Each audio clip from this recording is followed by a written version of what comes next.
pals, and there's also therapy too. Okay, perfect. Well, do you just want to go ahead and get into it? Sure, honey. Okay. Well, we're doing the camping episode at this moment. And it's kind of crazy because I feel like this episode isn't like super mega like, I don't know, eventful, I guess. But this DVD had DVD commentary, and there's like 100,000 different things that I need to tell you about the behind the scenes. And it was really cool. But okay, so before we do that, so Camping Season 3, Episode 8, I do have a recap from Harvest Festival because there were a couple things that we needed to like tie the, what's the word? Like just close it out. Okay? Yeah, like tie up loose ends. Yes, thank you. That's what I meant to say. Thank you so much. Okay. So, last episode, Leslie Knope said that Lil Sebastian was the 8th most photographed thing. And we were wondering, because I had looked up the 8th most photographed thing, like just in general. And I was like, did she mean 8th most photographed thing of like the year, that week, that like, in whatever? Because the things that I found were kind of like weird, or not weird, they were just like super big, and so we were just confused. But regardless, okay, here's what I found. So let's see. So the line that Leslie Knope says is that week he was the 8th most photographed thing in America in 1987, which is when the Harvest Festival was. And so I looked up the 8th most photographed thing in America in 1987, and like there wasn't really any articles like there were for general photos, but as far as like the most photographed thing, but the 8th most photographed thing in 1987, when I typed that in, Reagan kept popping up. And there were no specific articles, but the one picture that of Reagan that kept coming up was when he gave a televised White House speech about MLK Jr. on January 15th, 1987. That makes sense, but I bet also they didn't have as good of an understanding of what was the most photographed things because everything was still on film. So that's true. Now with everybody's phone, you can look at what the most photographed thing was by just looking online. Totally. Last episode we found that the Eiffel Tower was the thing that was the most photographed, like just in general. Oh, okay. I could see that. Yeah, makes total sense. Yeah. And then the next thing is that we were wondering who Ed, the guy who plays the one who tells Leslie about the generator being broken. We were like, wait, who did he play on The Office? Because it said that he was in The Office. And he was the guy who played in the counseling episode. He comes in and asks for the office administrator or somebody because he's selling savings on window treatments. And that sparks Pam to be like, I'm the office administrator. And then she like freaks out because she's trying to like create her own job for herself. Yeah. And she's like, no, we're not interested at all. And so that's who that guy was. So which character was that again? Ed. He plays the guy who tells Leslie that the generator is broken because of all the news crews in the Harvest Festival. And that's why, like, all of the power goes out or whatever. Yeah. And we were thinking maybe he played the vendor in The Office, like, because it just says vendor. And so we were like, maybe he played the guy who denies Dwight the crystal, like, wizard guy thing because he had blood on his hands and stuff. But that's not who he was. So he played the guy that, like, comes into the office and is like, I have window treatments and I want to whatever. Is there, like, an office administrator or somebody I can talk to? And Pam's like, that's me. Yeah. Okay, cool. So anyways, okay, so I just needed to clear that. So now we're on camping. Let me tell you who it was directed and written by, and then we can get into the episode. Okay, number one is that this was directed by Rob Schrab. I think I'm pronouncing that. He's a writer, actor, and producer known for The Sarah Silverman Show, Community, Rick and Morty is his big thing, which is wild. He's an Emmy Award winner. He won for Best Animated Program for Rick and Morty in 2020, and then he was nominated for the same award in 2021, maybe? Or maybe it was this year. Either way, so cool. Rick and Morty is his big thing, so that's cool. I believe he only directed one episode. I think this was his only one. And then this was written by Aisha Muharrar. I think that's how you pronounce her name. We've heard from her before. She wrote Park Safety and Kaboom, which you were in Kaboom, so that's that. That's that one. And she is a producer and a writer. And a friendly reminder that she played the shop lady who works at the baby store that Anne goes to in later seasons. Oh, okay. So, like, remember when she's like, Anne says, these are the only baby bibs I've seen that don't have Dale Earnhardt Jr.'s face on them. Yeah. And that was her playing the shop lady. And she's also known for The Good Place and Hacks on HBO, which I still need to watch. So yeah, that's what our team for today. Okay, cool. And now I will play Madi's summary that she sent in so graciously. Let me go ahead and share my screen. Good morning, Holly and Brooklyn. I am so sorry that I'm not there to chat with you guys and review this episode, but I am here to give you a summary. So we have a summary for camping trip. I believe it might just be called camping. Chris is back as city manager after an awkward press conference where Paul, the previous city manager, has a heart attack and grabs Leslie's boob on his way down. In his first order of business, Chris wants a big idea from the Parks Department, so Leslie and the gang, plus Anne, go on a camping trip to help get their creative juices flowing. No one wants to contribute as they expect that Leslie already has a plan, which we soon find out she doesn't. April's not happy about camping, so Andy makes a huge romantic gesture in trying to find April and the gang with his guitar, balloons, and rose petals. Yay! So cute. Perfect. I love that moment of Andy and April. It's so cute. I love it. Oh my gosh, me too. I mean, I know you said like it's not like super eventful in this episode, but I think it's like honestly like one of the funniest, most like witty episodes, and I love it so much. The writing is so good. It is really good. It is. Yeah, I think I'm just like coming off of the Harvest Festival high where there's like 800,000 different things going on, and for this episode I was like, wow. But it's still wonderful. Yeah. So I'm doing this new thing. So you know how Madi sends in notes as well? I'm doing this new thing where I'm going to set a timer for like whatever time, and whatever I'm doing when that timer goes off, I have to play her notes. I just am doing this new thing because usually I'll play it like right at the end, and I'm like, oh, but that wasn't fun because like, I mean, I guess for the listener it's fine, but for me, I'm just like, oh, but I would like to see if she said anything while I was saying it or whatever, you know? Oh, what I mean? yeah, to like incorporate them. Okay, yeah, that sounds great. Yeah, so that's what I'm doing. Okay. So I have so many things to say, and so I'm sorry if I'm just like talking at you, but also just like interrupt me if you have any like thing that you want to say or like comment on, and I'll try to like pause. Okay, that sounds perfect. Because I have so many things before we even get to the episode because of this commentary. Oh there was such an amazing crew of people, and it was not your regular just actors kind of thing, which is so wonderful, but it was awesome to hear these behind the scenes people. And Mike Schur was so curious about everyone's jobs and making sure everyone spoke about what they each did, and was so serious to let everyone know, like the audience, that the show would not go on without these people. And I just really loved that. I know, that's so cool. Yeah. So the people that were on this one was Josh Swovland, I think I'm saying that right, who is craft services guy who, you know, does all the food and the snacks and drinks and whatever. And then Doug Smith, who is a production coordinator. Allie Baldwin Humphreys, which is the production accountant. Paul Boyson, he's the location manager. And Shauna Hagen and Tom McGill, who are our camera operators. And we've talked to Shauna before. I emailed her as soon as I heard her voice, and I was like, oh my God, you're on this commentary. And it was really exciting to know that I have her email. Yeah.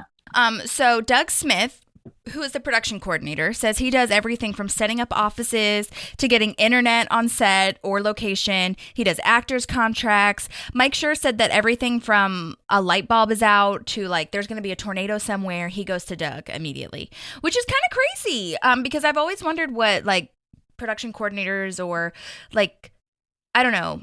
I think to other people or to audience, and if you're looking on IMDb, like that's not something that is really prominent or explained. So I just like had such a good time because you know me, I was like so interested in figuring out how all these things like connect together.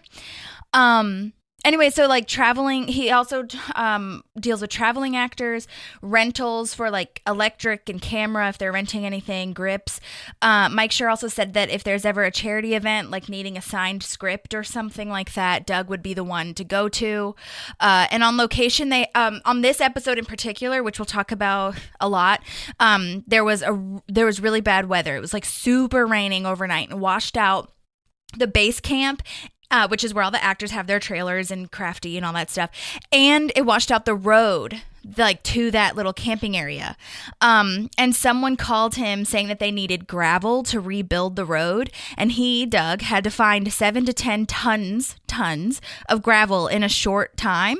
And what was so ironic and wild is that apparently the guy who dug out the pit behind Anne's house, like the construction company, was shooting 2 miles down the road from where Parks was shooting. And Doug called him and they got a crew to rebuild that entire road before they shot. That's so funny. Isn't that crazy? Yeah. Where was it filmed? In Topanga Canyon, which is probably like 45 minutes away from California, like up in the canyon-y kind of. It's a little bit more open, I would say. Like there's lots of horse like ranches outside of and LA, things like that. like to the west, or east. I don't know if it's to the west. Yeah, I guess to the east, like okay, northeast, cool. I think. But yeah, and then Mike Schur just made it clear that if they hadn't got that gravel, there might not have had parts of the script or like would have had to cut certain things because they wouldn't have been able to execute it the way that they had written it. So it's just wild that these jobs we don't see like made such a huge difference. Yeah. But I thought it was funny because, you know, just in general with camping, but also it made me think of Brett because Brett was like, without fail, no matter when we go camping, no matter if the weather says it's not going to, it always rains. Yeah. And there's always like some kind of storm or something. Yeah, you always have to plan for that. Yeah, seriously. It's crazy. So shouts to Doug. I think we have a little bit more things to talk about him later on. But then Allie, the second assistant accountant for the production, said they had an account with this construction company that did the road and said they gave the company a purchase order, which is basically a number of how much it's going to cost and a promise to pay. So they pay it at a later date so they don't have to wait around for like a check from the bank or like for the check to clear or whatever. So it's basically kind of like the professional / production version of an IOU, which I think is really interesting. I'm sure that's used in other companies and like, fields, but that wasn't something that was familiar to me. So I was really intrigued to hear that because obviously everything moves so fast in TV. So it's like, they only have like a week or whatever to shoot it. So it's just like, if they didn't do that immediately or get that done, it was like crazy to me that they could have just forfeited, Yeah. At this time, I guess it was still being released on NBC. So like, were they like on a deadline to get started on the next episode to release it, or was it not? Yeah. Yeah, they had to have it done within a certain amount of time. Yeah, because like if they wouldn't have had an episode to release, you know what I mean? Yeah, I thought that they did like all like the filming like months before they started airing episodes. Sometimes they do, like when we've talked about how they shoot out of order sometimes. Yeah, that's true. Yeah. Yeah, but this one I think was like on a time crunch. Yeah. I mean, it did look and also really to like cool. get to the next episode and like to just make sure that the schedule's on track. I think that's what was happening. Yeah, I mean, it did look really cool because it looked like it had recently rained. Like everything was damp in some of the scenes, and the leaves were kind of wet. But I thought it looked kind of cool. I did too. It definitely helped with the aesthetic, I feel. Yeah. But anyway, so, I was going to say, this is kind of random. It's not really random, but it's not super pertinent, but I just thought it was interesting that apparently they said that they have an American Express card and they actually didn't use the purchase order this time. That's like what they would have normally done, but they just used the American Express. And, because like all the production people have the business company cards or whatever the hell. And Allie, the accountant that was like in charge of this was like, you guys need to get me that receipt immediately so that we can do this and reimburse and all that shit, which is funny. And also what's interesting to me, I mean, I guess it makes total sense, I suppose, but NBC apparently has a no cash policy. I don't know who would be paying in cash anyway. I don't know if it's like No, I was going to say, I don't know if it's like cash when, you know how they say when you buy a house, like they're buying it in cash. That just means they have all the money in the bank. It's not actually dollar bills. Right. Yeah. But so I feel like I feel like in this case they mean dollar bills. But I don't know. I know. Yeah. That seems like a lot of money to pay for the gravel in that company to come out there. I know. Well, I mean, maybe it was nice that like they were already 2 miles down the road or whatever the hell. So that was lucky. I know. That's kind of cool. What were they filming? A couple miles down the road? It didn't say they didn't say what they were filming, but it's just that the construction company was working on a production that was 2 miles down the road. That's cool. I know, crazy. Yeah, they didn't say what exactly they were. Oh, okay, that's doing. cool. I know, so ironic. I feel. I know. Okay, and then I've just got 2 more people. So Josh was the head of the craft services, and Mike Schur asked like where he would set up for location and when he would get to work and stuff. Apparently, Josh said that he got to work around 5 a.m., which is not abnormal for a shoot, especially for craft people, because they're setting up usually before they start filming, so that everyone's like fed and coffeeed before, basically. Yeah. But he lives in Long Beach, apparently. So, and like NBC or the usual shoot is in Studio City, which is like the heart of LA, I feel. And like in the valley, basically. Maybe not the heart of LA, but like in the valley. But this one was in Topanga, which was even further away. So he said he's up at 3:30 to get there on time. Yeah. AM. Which is normal for crafty / crew people, which is insane. Also, I thought it was interesting. Mike Schur asked him what are the 5 like most popular things that he makes. Apparently, Amy Poehler loves the soup, and this was a big soup episode because they didn't say what kind of soup, but they just said soup in general because it was rainy and chilly. And she also said, or they said that she also really has to have cornbread with whatever kind of soup that she has. Yes, and soup is just so much better with cornbread. Yes, and apparently they said the crew loved the cornbread, and I think they've made chili and stuff as well, which would go really well with that, of course. Yeah. Oh my God. And then they said they have like big trays of cheese and meat and bread and also coffee. Apparently everyone loves the coffee. Apparently he said he brewed 30 pots of coffee a day. There's also an espresso machine, so they got really fancy. Yeah. And he said it's so funny because it's so Parks and Rec, but I'm sure this happens on a lot of sets. Maybe not. I don't know. But he said that the things that people don't really eat were / without fail was always leftover was vegetables. Yeah. Which you got to put them in a soup. I know, that's so true. But it makes total sense because I feel like if you have like M&Ms and candy and shit and granola bars all around, like that's what you're going to probably choose instead of vegetables. Yeah, because you've been up since 4 a.m. and you just want the sugar to help you have energy. Oh my God. Yes. Woo. Anyway, so shouts to Josh for keeping everyone fed. That's cool. Happy.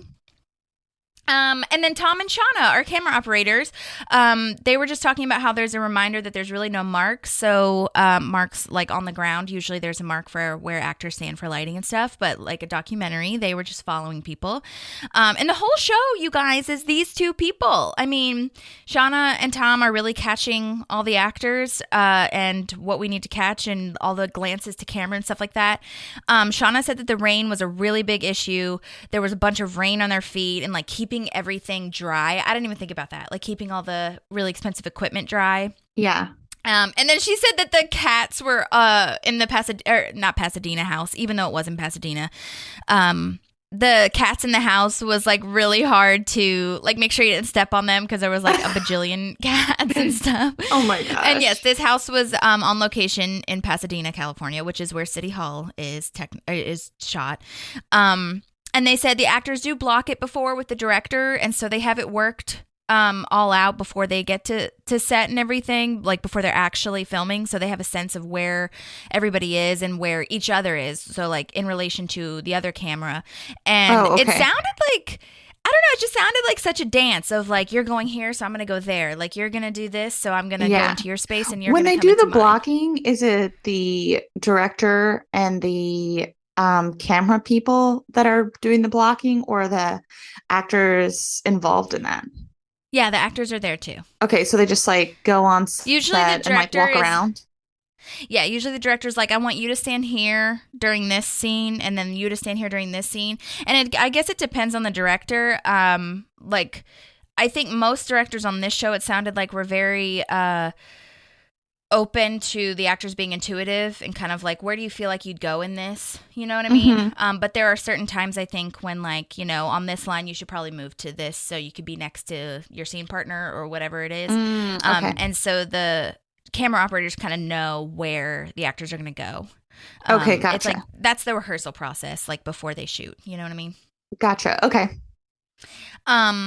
So I thought that was really interesting, but apparently there's like a lot of nonverbal communication, like kind of looking at each other and stuff, but also very much actual communication. Yeah, like, that each hey, other you actually go over needs. here. Yes, exactly. Shauna said that she's like yelled at Tom before. I think she was totally joking of like, your camera's in my frame or your hand's in my frame or something stupid. You know what I mean? And then for anyone who is interested in like the actual names of the camera, she said she was using Sony F800 HD XD cams.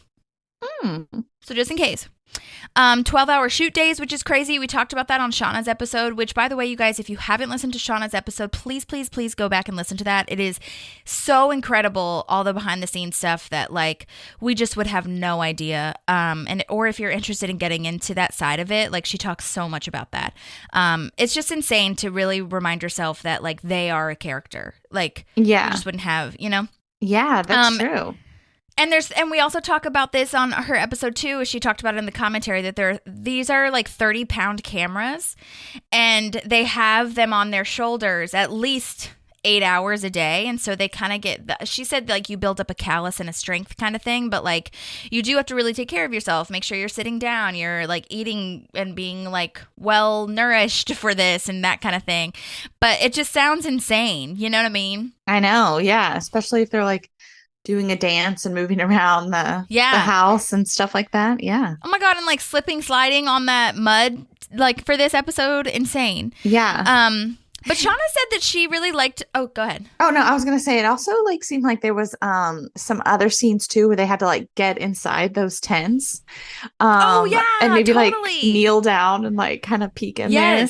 And so just thinking about them doing that is crazy because it's hard to get in a tent anyways. Although in Tom's tent, I guess they could stand up, but they still had to be in there. Yeah, totally. Oh my God, Tom's tent. Yeah, that. It really reminded me of like when they're in the back of the car scenes kind of thing. They have to like squish in there. Oh yeah, definitely. Crazy. Yeah, Shauna said that she loved that she got the freedom to get the shots they need without like a DP which is the cinematographer who kind of like is the director of photography, who kind of like make sure that you're getting the scene and the actual framing that you want. And they're also responsible a lot for like the coloring if they're doing like a really artsy kind of film or project. But like a lot of times the DP is like, you have to get this part right. Or like you have to do this. That needs to be on the list. But Shauna said that the DP here was kind of, which we talked to him. She mentioned him by name, Mike Trim. But I don't know. I don't know how to even phrase this. But Mike Trim just didn't really seem to care. And he didn't really have a ton of experience with this kind of thing anyway, so he was just like, yeah, you guys can just do whatever you want. Yeah. Shauna like is more of like, okay, well, we have the freedom to do it, so she kind of created that, which is lovely. And I mean I know he had a lot to do with it, but when we talked to him, it was definitely vibes of like, I mean, you got it. Right. Yeah. Kind of weird. It's just like outdoors and they're just like by a campfire. So well, and also, I mean, if I'm being completely honest, he didn't seem so interested in this type of project, meaning documentaries and like improv. He really had a lot of experience with like music videos and artsy kind of films, which is so not Parks, which was really fascinating to me. So yeah, but anyway, that was really cool. And then for her, she said that freedom made her more invested to like get the shot that she wanted to do, and it was really intuitive. Cool. She also said there were 4 cat wranglers, and there were about 20 cats there that day. Oh my gosh. I was curious how many cats there actually were. I can't even imagine. It's so insane to me. Oh my God. I know, because I was looking through the episode. I don't think I saw like more than like 8 on a camera. Yeah, at a time. Yeah, one time. Yeah. That's so funny. I know. I want to know because we found out that Lil Sebastian came from a company called A-List Animals. Yeah. And I'd love to know where we got these cats from, which I'm sure it was some kind of similar place. Maybe it's the same cat that Bandit on The Office came from. Same company. Yeah. Okay, well, that's all my behind the scenes on the commentary. I might sprinkle in some later, but for now, I'm ready to get to the episode if you are. Awesome. Yep, that sounds perfect. Okay, cool. So this cold open of the city planner, Paul, saying that the Harvest Festival was a huge success. He's talking to all these reporters and stuff. He said that there were 80,000 people in attendance at the Harvest Festival. And they had these like lovely shots of the extras, because last week we talked about how there was like a bajillion extras, but we didn't super see a ton of them unless you zoomed out at the end, kind of, sort of, but not really. Yeah. And at Lil Sebastian's little circle. But I think that's what they meant. Like these shots of like them walking around, those were mostly real for the Harvest Festival. Like the scenes with like all these people walking in like the aisles and stuff. Mm-hmm. Wow. Yeah, they had a ton of extras for that. Wow, that's kind of cool. Yeah, it's really lovely. And last week we also talked about how one guy passed out because it was so hot. Really? Oops. Yeah. Wow. Was it like a 90-degree day or something?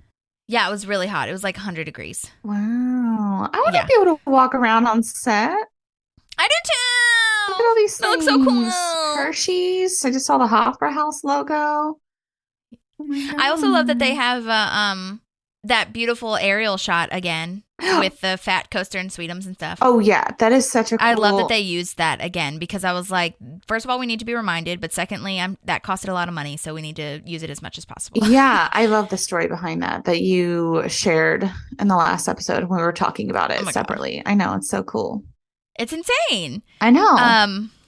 Yeah. So Paul shouts out Leslie, saying like, let's get a, she deserves special mention, basically. Can't wait to see what she's going to do next.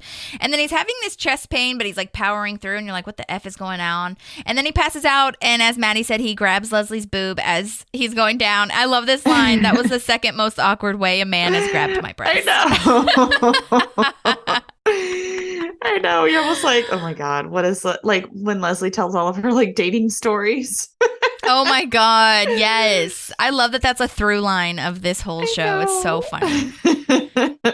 Oh my God. I love also that this newspaper that she holds up says, did you see the headline? It says, nope, grope is last hope. Oh, from the Pawnee Sun. Yes, which is so hilarious because she comes up with those headlines all of the time. So I'm like, it's just so funny. I wonder if she called in and was like, you should use this as a headline. I know, it's so funny. And before that, it's so funny. Like everybody's facial expressions is so awesome in the audience, but April's like staring straight at the camera. Yeah, totally. Oh my God, I love that. I know. And then she announces that they're going on a camping retreat tomorrow. Ben's face, I don't know if you noticed, you'll see it as you're going through. Brookelyn likes to have the show up, which that proved helpful last episode. I should maybe do that from now on. But anyway, Ben's face is so like disgusted and over it almost when she says they're going camping. He's like, okay, I don't know why we need to do this. Almost there's like a subtext. I don't know if he meant to do that, but it happened. I know. Well, then poor thing, he said he hates camping later on, and I was like, no. I know, but also he's kind of being a butt about it. I don't know. I know. I'm like, bitch, I understand this isn't your thing, but like, make the most of it. Did you also see that mosaic behind April? Yeah, that's the one that Leslie made on Galentine's Day. Oh my God. Thank you. Isn't it so cute? It is so cute. That might have been a deleted scene. Or no, maybe not. I don't remember her making mosaics of people, but maybe. It could have been a deleted scene then. I'm not sure. Okay, I'll have to go back and watch that. Okay, thank you. Yeah, that was like the first or second Galentine's Day that she made mosaics of everybody's faces. Gotcha. Okay. Yes, love that you caught that though, and that they put that up there so they can actually use it. It's so cute that April like has that displayed. I know. That's awesome. Yeah. So then she says they're leaving at 6:45. I know, that's gross. so really. Ew. Do you think that it's on a work day? Or do you think it's... I wondered that. I wondered if they would like mention it. Maybe it's like a work sanctioned event that they're going to leave. I don't know. I don't remember if they ever really said it was like a weekend or anything like that. I know. I feel like I'd imagine that it would be like on a Friday, maybe a Thursday or Friday. But like the next day, they're waiting for her at a meeting. So I wonder if it is like a weekday, you know? Yeah, maybe it's a Thursday or something night, and then the meeting is on Friday. Or yeah. Yeah, no. maybe. It couldn't have been. Okay, so this is so stupid. But if they're at work the day before and the next day, it would be Wednesday, right? Because she's like, tomorrow is the thing. Is when we're going Oh, camping. yeah. So It would have to be like Monday, Tuesday, Wednesday. Yeah. Or, yeah, it had to have been a work day, is basically. Right. Yeah. So this was 'Cause, like an like, say it's official work retreat. Yes, exactly. Exactly. Because I don't know. Yeah, it had to be on that. Yeah. It had to have been Monday, Tuesday, or Wednesday. Yeah. Mandatory fun. Yeah. Yeah, exactly. So she says that this camping trip, just as a reminder, which everyone kind of knows, but basically this is so they can think of some really big ideas, because we need another idea to pull people in after the Harvest Festival. It was like amazing and so successful, but we need to find another way to bring in revenue and to just like build on this momentum we have. She has all her binders, and Ron's like, you know what, you should probably just tell us your idea, and so we can be done and we don't have to do this ever. And she's like, no, I can't do that. And then little do we know that she doesn't have a plan, so she can't do that anyway. Yeah, I know. I think it's so funny that they also said that he had an octuple bypass. I've never heard of that. Oh my God. I have such a note on that. I will tell you in a moment. Yes. No, I'll tell you right now. So Tom's making a joke about scaling the cliff and having to hold on to Leslie's boob. And he said, Paul, the city planner. Oh, she said, because April's like, her boob kills or whatever. Yeah, and that's right. Yeah, and Leslie's like, Paul did not die. He had a heart attack that required an octuple bypass. And then she even says, like, the doctor said, like, if he didn't grab on, he would have died. But oh my God, I did the same thing. I was like, octuple? Are you serious? That's insane. And I did not find a surgical octuple bypass. But oh my God, Brookelyn. Uh-huh. I Googled octuple bypass, and the only thing that came up was an octuple bypass burger at the Heart Attack Grill in Las Vegas. Oh, okay. It is an actual restaurant called Heart Attack Grill. This burger, called the octuple bypass burger, has 20,000 calories. What? Let me tell you what is in it, okay? Oh my God, get ready. 8 burger patties, which is basically 4 pounds of meat. Oh my God. Look it up. Google it as I'm talking about it. I'll post it in the stories as well, but I just want you to see it now. Okay. 8 patties, 4 pounds of meat, basically. 40 pieces of bacon, chili, and cheese. Oh my God. It is a foot and a half tall. It has enough calories in it to last a normal human being about 10 days. It is cooked in lard, and the onions that's on it, if you get onions on it, are cooked in lard too. This should not be legal, I feel. This is Ron's place. This is totally Ron's place. Yeah. Also, there's no way you could even bite into that. You have to like cut it somehow or do something. Oh my God. This says so the quadruple bypass. No, it's octuple. Oh my God. What do you mean quadruple bypass? That's what the burger's called? Yeah, this is what it said. Quadruple. Maybe I'm looking at the wrong one. Octuple bypass burger. So is crazy. It at the Heart Attack Grill? So nuts. Yeah, it's called octuple. I don't know where you're saying quadruple. Oh, there is. Okay, so there's 4 apparently. The Heart Attack Grill has a single, double, triple, quadruple bypass burger, and then the octuple is the biggest one. Oh my God. Insane. That is so a crazy. dude named Matt Stoney is a competitive eater, and he finished it in 4 minutes and 10 seconds. What? That is nuts. Oh my God. I did look up the octuple surgery, though, and the highest I could find was a quintuple. Yeah, I don't even think that there are that many, like, arteries. Yes, for people that don't know, like me, which is stupid and I should know because everyone at home has had one, the bypass is basically where you have blocked arteries. So a quintuple is where you have 5 blocked arteries, and 8 would be 8. I don't even think there are 8. I know. Well, I was going to say, so basically the quintuple one is where there is 5 arteries to your heart, basically, right? I think so. I don't think there's 8. Yeah, right. So they must have made that up somehow. Yeah, I love it. It's hilarious. I know. Also, I'm really So surprised crazy. that burger is only $21. Like, what is Is it really? It says for $21.28. So What? I don't know. Okay, wait, that was in 2015. So accounting for inflation, maybe it's like $40 right now. That seems like a big price to pay for your death. That is, I was thinking, I was like, okay, that's a lot of meat on there. That's got to be pretty expensive. So. I don't understand how that guy ate it in 4 minutes. I feel like I'd be throwing up all over the place. Yeah, he's like a competitive eater, I guess. Yeah. I would love to understand like how you prep for that or how your body handles that. That's insane. Yeah. Yeah. Competitive eaters are crazy. Yeah. Oh my God. I know. Whew. So anyway, if anyone would like to try that, let me know if you do and we'll have a moment. Okay. Yeah. So Chris jogs in and says that the mayor asked him to step in as city manager because Paul is going to be recovering from this octuple bypass. And in his little talking head, he says Pawnee is literally the greatest town in the country. And this is where I noticed, I think, I guess, first of all, that his literallys are more prominent than ever. But secondly, this is where I start to notice that every single one of his sentences that say literally are different things. So he never says the same literally twice because he says Indianapolis is the most wonderful city in America. And so there's still, so he called Indianapolis a city. He called Pawnee a town. You know what I mean? There's like, I don't know if they're doing that on purpose, but it just seems like that is so important to make sure that all of his sentences are truthful and genuine and he's not just like blowing smoke. You know what I mean? Right. Yeah, exactly. So anyway, he runs out and he says that everyone says hydration packs and he runs out and it's just like hydration packs. I bet that was improv as he ran out. I know.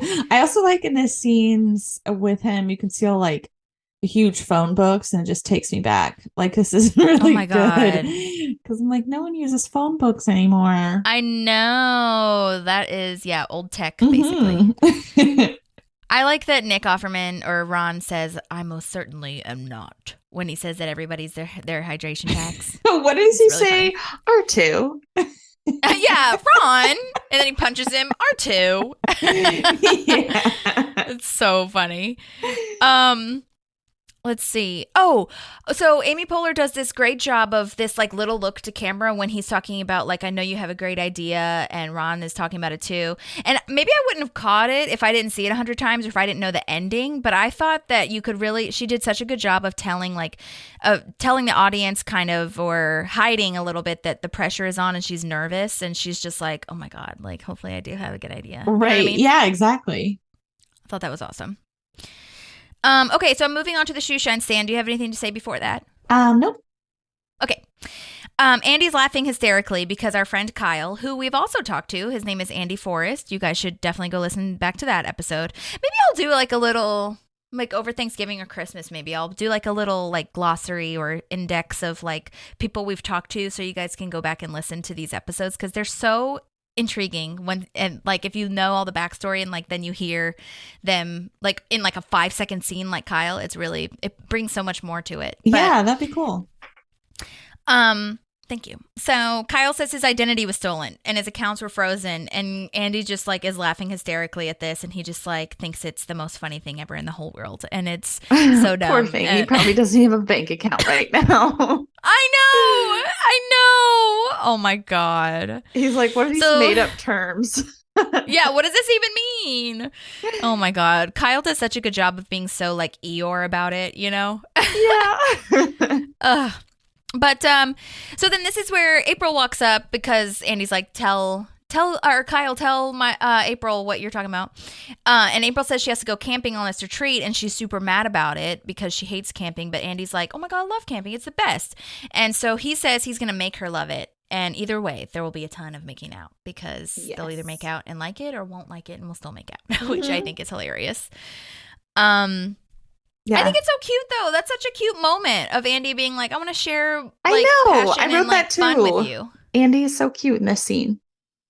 I love it. And he really works hard, as you can see. I mean, he's such a like, little Eeyore, or not Eeyore, sorry. That's still in my mind from Kyle. But he's such a little like puppy dog about it. But it's really funny and like kind of dumb. But okay, so Chris walks up and sees Ann Perkins. Ann's coming in to talk to Leslie, and she immediately like talks about her hair and is like, I didn't do this because of you, because of her dyed like streak. I love her red hair. Well, I mean, it's like classic like breakup and they get bangs. Yes, absolutely. Break up and dye your hair. And breakup I love makeover. Ann's red hair. I didn't too, actually. I think she's killing it with I it. think it looks kind of cute. I do too. Then she has this like super mega awkward moment of like, he says, you look, he's like, okay, well, it looks great. And she's like, well, yeah, you look great. Am I right? And she just gets so awkward. He makes it worse because he does make it worse because he's so nice and like generous and tells her it's nice to like meet her or like see her there. And it's like good to run into her. And I totally see where Anne is coming from as far as like, you know, feeling confused about him. Yeah, totally. Especially like later on when they go to the diner, I'm just like, no. Oh my God, I wanted to punch him in the head. Yeah, I'm like, I'm on Anne's side here. Me too. Oh my God, hate her. I mean him. Sorry. I know. Hate him. Love her. Yeah, and then he says, I'd love to catch up. And she says, yeah, me too. Ketchup and mustard. And then they do this whole relish and salsa your face situation. I it's really like super awkward. I don't know if they ad-libbed that part or if that was in the writers, but they did a really good job because like, you know, Anne is always so awkward with like her jokes and stuff. So I felt like this line for her was really good. And then Chris was just like, oh, okay. I'll smile along. I'm sure that was the writers. That had to have been. That seems like such a witty It thing was for so them good. to have come I up loved with. it. I laughed out loud at that line. So I know. I like it too, especially the relish your wit. I don't know why. I thought that was great. yeah, because Chris is like, okay, that makes sense, but I salsa your face. Like it makes no sense. Like, oh my God. Yeah, and then that leads her to talking to Leslie about how she gets crazy when she sees Chris, and she's like, what do you think get together soon means? And she's doing that thing where she's like making way more of a big deal than it needs to be because of his tone and his like kindness. And she's like, I swear his face lit up. And Leslie's like, I love that she's great. Leslie's great about like, okay, let's cut the shit. Yeah. Do not read into this. This is him But his being face dumb. did light up. His face did light up. But to be fair, his face always lights up because he's fucking crazy. He's a human Christmas tree. That's true. He's a human Christmas tree. Yes. Yeah. I'm really proud of myself for coming up with that on the spot because he kind of is. I know, he is. I guess I didn't really come up with it because the writers wrote face lit up. But anyway, yeah, I love this too. Leslie suggests she go camping with them, which I'm glad that they had this line in there kind of because a part of me, I don't know if you felt the same, a part of me was just like, why is Anne there? Which again, we talk about we've talked about this before where it's just like, why is she at the parks stuff again? Because like, Leslie's there. She doesn't work there. But yeah, no, totally. She's just being friendly and Leslie is like, get your mind off of it, which doesn't even work anyway because it's really nice that Anne is a good friend when Chris is like, what's your idea? And Anne's like, let's go talk for a second. You know what I mean? And kind of distracts him. Yeah. I also love this sign that we see in camping where she says, or it says Pawnee camping, and it's in the Wamapoke County Forest. I really liked that. I like it too. It why. looks like the old-fashioned national park signs.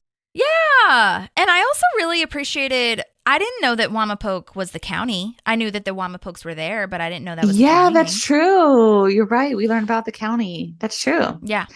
I also had to, I really liked the headline on the thing that she has on her desk behind her where it says Harvest Festival. Oh my God, I missed that. And it says the town coffers are overflowing after the Harvest Festival. And I was like, yay, Anne. Brookelynn, or yay, that's so Leslie. cute. I know. Will you take a picture of that so I can post it and I can see it? Yeah, I will. I know. I was like, oh, You I can't love take a this. screenshot, I don't think, because it'll turn black because of the streaming services not wanting you to like copy their shit. But I think you can use your phone. I bought all of these episodes, so I have them on. You did? Downloaded. Yeah, I have the whole. That is hilarious. Downloaded on my computer and my phones. Oh my God. Well, I still don't know if you can do it because I feel like I've tried to do that when I've watched the DVDs because I've bought them too, obviously, but for the DVD stuff, but whatever, we'll find it. That's so cute though. I love that. And that gives us such great context for why and like the pressure because Leslie has all these ideas, but she says that Chris wants it to create revenue. And that's a really huge part of it so when they say the coffers thing, I was like, oh, that makes so much more sense. Right. I know. I thought about that too when I was like, oh, that's so cool. I couldn't figure out, I was looking at the binder numbers and like, I feel like Leslie would absolutely color code these, but I can't figure out like a rhyme behind the reason. Like I thought maybe it was like 1 through 10 was a color, like, 11 through 20 was a color, but I couldn't figure that out. They're just like red, green, yellow, and blue. And it doesn't seem like any reason, like not even all the odd ones or even ones are a specific color. So I wonder if like she maybe has like maybe each idea binder is a different type of idea. That's what I was thinking as you were saying that. I was going to say, like, I wonder if each one is like, this is a big idea or this is an idea that has like animals in this one or something stupid, you know, her own little system. Yeah, I know. That's fascinating. I didn't know if they said anything behind the scenes on that. No, but they should. If Amy Poehler was there, she probably would have. But I know. I was take also a picture of that too. On her desk, there's like I just noticed this like weird picture. I think it's Leslie, but she's got this like sideways kind of glance. Is it the graduate? She's wearing a picture. That's right. It does look like she's wearing she's wearing a hat, a cap. Graduation hat. Yeah. Yeah, I don't know that oops, my chair is squeaking. I don't know if I know the exact behind the scenes story of that, but that's a real picture of her. Oh, looks so cute. It might have been from Boston University, I think, or Boston College. She went to school in Boston. I can't remember where it was. Oh, okay, gotcha. Yeah, and that stays there. That's been there for like 2 seasons. It's crazy and so cute. Oh my gosh, that is cute. Yeah, the rest of and then do you see the owl too? I think it's not a picture. It's just like a little signature. I don't know why she loves so many owls. Like, who decided that? Because she has a lot of owl trinkets, I feel. I know. I love it too. I like the owls. It's cute. I think I do remember seeing it. I can't find it right now though, but okay. It's there. And then there's another one like kind of like on the side of something, almost looks like it's poking out or something. Yeah. Oh, it's precious. And then she does have a picture. I don't know if it gets taken down ever, but she also has that picture of Larry Bird that Tom apparently signed. She thinks that Larry Bird signed it. Yeah. So funny. That's awesome. That's so cool. Love it. Yeah. I just noticed there's a couple little things in the background. Yeah, I'll try to send you a screenshot of that. Okay, cute. If not, I'll find it too. But yeah, since you have it. Okay, so Paul Boyston, who was the location manager that we were talking about, that was on the commentary earlier, was basically told, like, okay, they're going camping. This is what the script says. And then that's it. Like, he had to figure out where they were going to try to shoot. So they started looking in the mountains and, like, outside of California, too. But they had to stay in the 30-mile zone, basically, because of the budget, which makes sense. So like I said, this campground is in Topanga, which is like super canyony. And what's weird to me / like awesome to me, I guess, is that this one didn't look like California. It looked like there were lots of foresty type trees and like actual leaves and trees that would be in Indiana, I feel, because like when I think Topanga and just like California, like forest, I suppose, I think of Northern California, like what you're seeing in here, but when I think of like Topanga, I think of like desert. And because that's kind of what it is, at least the short amount of times that I've been there. So I thought that was a really great thing that they found that. And I mean, they're good at it because even we've talked about before how they're doing when they do outside shots, like on the streets and stuff like that, they find like the one street that doesn't have palm trees, you know what I mean? So that you can really make it be Indiana. But anyway, Paul, the location manager, like I said, said that it's a mixture of Mike Schur and Morgan Sackett, who's the producer, and him finding the locations of these places. And he confirms, like, says, like, yeah, that'll be great. Or he, like, takes the fall if it's bad. He was kind of joking around. But basically, like, Mike Schur tells Morgan Sackett what they need and what they're looking for. And then they tell the location manager and Paul. And the people that work for him, like, drive around and try to find these locations. And they kind of research and they actually physically go to the places and make sure that it's going to work for what the script says and for the ideas that they have. And they said that since they've been doing it for so long, like since Paul has been in this business and doing this particular job for 100 years, like they already have ideas in advance. Like they kind of already know ideas of where they could shoot. But the thing that they said complicates it is that sometimes they'll have to shoot 2 things or 2 locations in one day, and so those locations need to be really close to each other so they can finish everything they need to do in one day. So like timing is kind of is a big obstacle. But also Mike Schur was saying that one of the biggest things is permit problems. They have to have legitimate permits to film at all these places. And so sometimes they can't get it in time because, as we know from this show, how ironic that is, that permits take 100 years sometimes. So like sometimes they said that certain places you can only shoot between like this time and this time, but they'll need it outside of that time frame or whatever. And they also said sometimes so I think we did this for Anne's house, but that's an actual house and someone actually lives there. And so sometimes they will literally, I don't think it was a joke, but sometimes they'll literally drive around and walk up to someone's house and be like, hey, we want to shoot at your house. Are you cool with that? Yeah. And they are compensated. They're told that they're going to be paid for it, which is great. And most people, he said, are like super like excited about it and want to do it. But I thought that was interesting because I don't think I knew that. Like, I knew that, they use real people's houses, but I wouldn't have expected that they would just like knock on the door. Right. I'm sure like now maybe they find a phone number or like put something in their mailbox or something. But I feel like the way that it moves so fast, knocking on the door might not be a bad idea. Right. Yeah, exactly. That's really cool. Well, they did a really good job with the scene. I think it looks very foresty. It looks so good. So I would love to know which actual forest they use, but I mean, knowing it's in Topanga, I'm sure we could find it somewhere. Yeah. I thought they would have maybe used the location that they used for the hunting trip. Oh yeah. I thought that would have been easy. That was a good one. Yeah. Something must have happened where they didn't use that. I don't know. Yeah. Or maybe it didn't have the space. I don't know. Yeah, maybe that's what it was. Yeah. So let's see. Oh, apparently the thing that sold it to him was that there were a bunch of cabins in these woods. And I don't know, like, I guess like that was the aesthetic I feel, but at the same time they didn't show the cabins. Right. So Yeah. I don't know really why he mentioned that or brought that up. Maybe they could stay there in the cabins or like set up in those cabins. Oh yeah, maybe. Yeah. So yeah, that's a good idea. So that's the behind the scenes on that. That's cool. Well, I really love Leslie's hairstyle in these camping scenes. Oh yeah, doesn't she have pigtails in one? Yeah.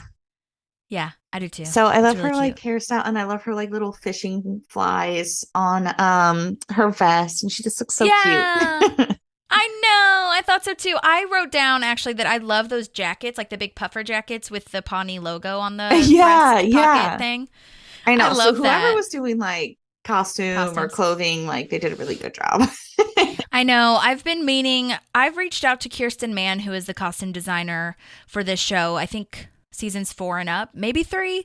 I need to really make a concerted effort to ask her if she's free now because I think she was busy before. Oh yeah, yeah. I know. She did such a good job, and like all the flannel.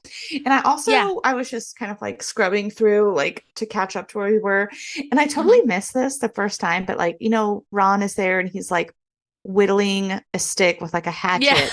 Yeah. But I didn't realize in the back he like literally constructed a lean-to, like with like wood, and it's like not a tent. Like he made his own. You know how like when they do the like Pawnee goddesses camping, and he gives them a tarp in a box, and it's like, this is like the thing that you can make. This is what you have to do. He literally like made, or someone made, it's just like all of these branches and put a tarp over this thing that he can like lay in. He doesn't have a tent. That's crazy. I'm looking at it now too, because I mean that's such a like cool character thing for Ron to have done. I know. Okay, wait. Hang on. I see where he's whittling. It's at 5:04. It's like such a short scene, but I'm like, it's elaborate, and he's got it like connected with twine. Oh, I see it. It's so fast, Brookelyn. Because like I wondered what he was doing with all these like little sticks throughout the episode, and I thought maybe and you're like, he's just gonna stab some fish or something. That's what I thought. Yeah, but then I just saw this structure he's building because he has that line of "fishing relaxes me." It's like yoga, but I get to kill something. Oh my! And behind, it's so funny. Wait, oh my god! At 5:02, right before that, when he has this talking head, you see Leslie and Anne trying to put the tent together. They are, and Larry and Jerry is like doing something with like a fishing pole. That Brookelyn, I swear to you, that thing when he when they show that wood thing is literally a millisecond. It is. That is I can insane. kind of see it when I back up to like around like right around 5. Because they do the swinging thing. Shauna or Tom or whoever like are looking at Ron and they swing quickly, but they pan. Right. And then he's in a different position. But I can see where he's building his little shack, his little lean-to thing. Oh my gosh. Great catch, Brookelyn. I don't know why that was so fascinating. I know, me too. God. Because it's so intricate and you don't even see it. It's so true. Yeah. Oh, I guess you do kind of see it a little bit behind him. He's got like a bunch of, I see. And he's got his little lamp. It's camouflaged. Wait, do you see it? Okay, I'm so sorry for the audience that's not watching this, but at 5 minutes and 20 seconds, I almost feel like they might have shot this like out of order or something because like 5 minutes 20, he still has all the sticks on the ground with the rope, but there's nothing behind him. Oh, yeah, you're right. Oh, wait, there's a little bit. You can see the edges of it. The vertical poles. So maybe it's just he had it further back behind the tree. Okay. Yeah, and there's like a lantern hanging on it. Yeah, and he's like constructing it throughout these like as everybody else is setting up their tents, he's like literally building a shack. That is amazing. Oh my God. And like at 5:24, you can see he's still shaving. Yeah, he's still doing it. Wow, thank you so much for bringing that to my attention. That was amazing. You're right. That is a really good like character thing for Ron. Mm-hmm. That's amazing. Wow, it's so deep, so much deeper than you think it is. You're just like, it's Ron. He's whittling. Yeah, that's what I thought. But he's literally building a shelter. Okay. Wow. Oh my gosh. Okay, thank you for that detour. I loved that. Oh my gosh, that was really fun. Yeah, I just noticed that. You're right. And everybody has their own kind of like camping setup. Yeah, totally. Did you notice too that when Ron's talking about fishing, I wrote this down. Well, first of all, he's like, okay, let's do this. Let's get to brainstorming because he wants to go fishing first. And his tackle box is so rusty and gross looking and like old. And I love it. I feel like that is so him. You know what I mean? Yeah. Like he found it at like a surplus store or something. Like it's buried underground. Oh my God. It's amazing. Oh my gosh, okay. so I'm putting cool. like I'm highlighting certain things so I can post this in the story. And so everybody's setting up their tent, and then I have a note with like poor Ben is like he says he's sleeping on the floor. Yeah, exactly. Like, it's called the ground. I love that part. He's being such a Debbie Downer though. He's like, I don't want to spend $150 on a tent because I never go camping. Why didn't you ask somebody like, can I bunk with you? Or right, I know. You can get cheaper ones than that, sir. Seriously. Or you can sell it afterward. I don't know, but I understand. I guess it's whatever. Oh, Holly, if you do research the place in the background at 513, there's like a little post, like a camp marker that says number 9. What? So if you ever get to go walk around, oh my God. I know. Wait, at 513 you said? Yeah. I don't see it. 515. Oh, I see it. It's behind Ben, right? Yeah. There's a little 9 on it. Okay. Unless they put that there as part of the set, which they probably really could have. But they could have. I doubt it though. Yeah, I bet there's some trails and shit behind there. Yeah, so next time we go, we can explore. If somebody lives in LA, they can go check it out for us. Absolutely. I mean, this just looks so good. I mean, it really does. The more I'm staring at it, the more I'm like, this can't be California, or at least like Southern California. You know what I mean? Yeah, or maybe it's like close-up views, and so if we looked up, maybe there would be a palm tree in there. I don't know. It just looks so good. I'm sure it's real. I know. Anyway, okay. Oh my God, that was great. I love that. So now we're at Tom. Do you have anything before that though? No, I'm at Tom too, and I tried making a list of like everything that I saw that was I did too. I want to hear yours. So first of all, before we go through the list, he got all this shit from Sky Mall. He's doing some serious glamping here. Huge tent moment. But yeah, okay. What do you have on your list? It's probably not as long as yours, but the ones that really stuck out to me was like this stupid little pool table that he has. Like, oh my God, no, Brookelyn. I only put a list of the things that he actually said out loud. Oh, so okay. You probably found some shit like outside of that. Well, he has this little like foldable, collapsible pool table. What? I don't even where 529. It's by his little outdoor like hammock thing. Oh my God, I see it. And then he has this like really nice looking telescope. Like that's a nice telescope that he has set up. I noticed the fan. Oh yeah, it's just so crazy. Is that like a little cot, Brooklyn, like a hammock situation? Yeah. Next to the okay, that's what I Yeah, thought. he has this little like hammock thing set up in addition to his bed inside of his tent. Oh my Yeah, and then god. I thought his bug zapper thing was hilarious too. Like Oh the my god. old-fashioned Yeah, bug right outside zapper. of his thing. Yeah, and Got then it. he also set up to the thing behind the fan is like this special little tent that you can set up a bathroom in. So Oh, it's like I was wondering what that was. yeah, so that's like a little How did you know toilet that he that? set up. Uh, because just some like longer camping stuff I saw like that is like a type of tent that you can pack with you for like shower bathroom.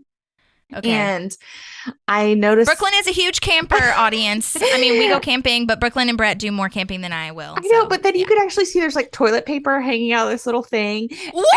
And I'm like, what are they even? They're not that far. They're right at the entrance. Like there's bathrooms right there. So why did Well, he he's buy? a boy. Oh, I see the toilet paper. Brooklyn, these are phenomenal catches. I did not notice that. At 5:29, right where he's like in front of everything. Oh my god. It's really funny. So before you I even go into the cannot tent, believe that.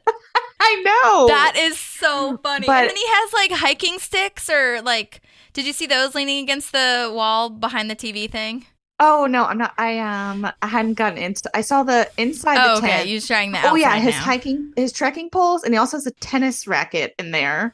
my A lint God. roller. Yeah, I saw the lint roller too. This Oh my bed looks so gosh. nice. I know. Like what he this is like a glass topped like TV stand. Like it's Yeah. ridiculous. I really want that ice cream maker. Oh my gosh, that looks so cool. Like I want that in my house. Me too. I know. And then like the huge massage chair, like Yep. it barely even fits in there. Oh my God. I think I He saw a says he space has heater too, an Xbox. Oh, I bet he does. which is like really dangerous. yeah, totally. Oh my God. Yeah, he's got the Xbox in there, DJ Roomba. Yes. He also has, like, talks a about the closet. dog couch.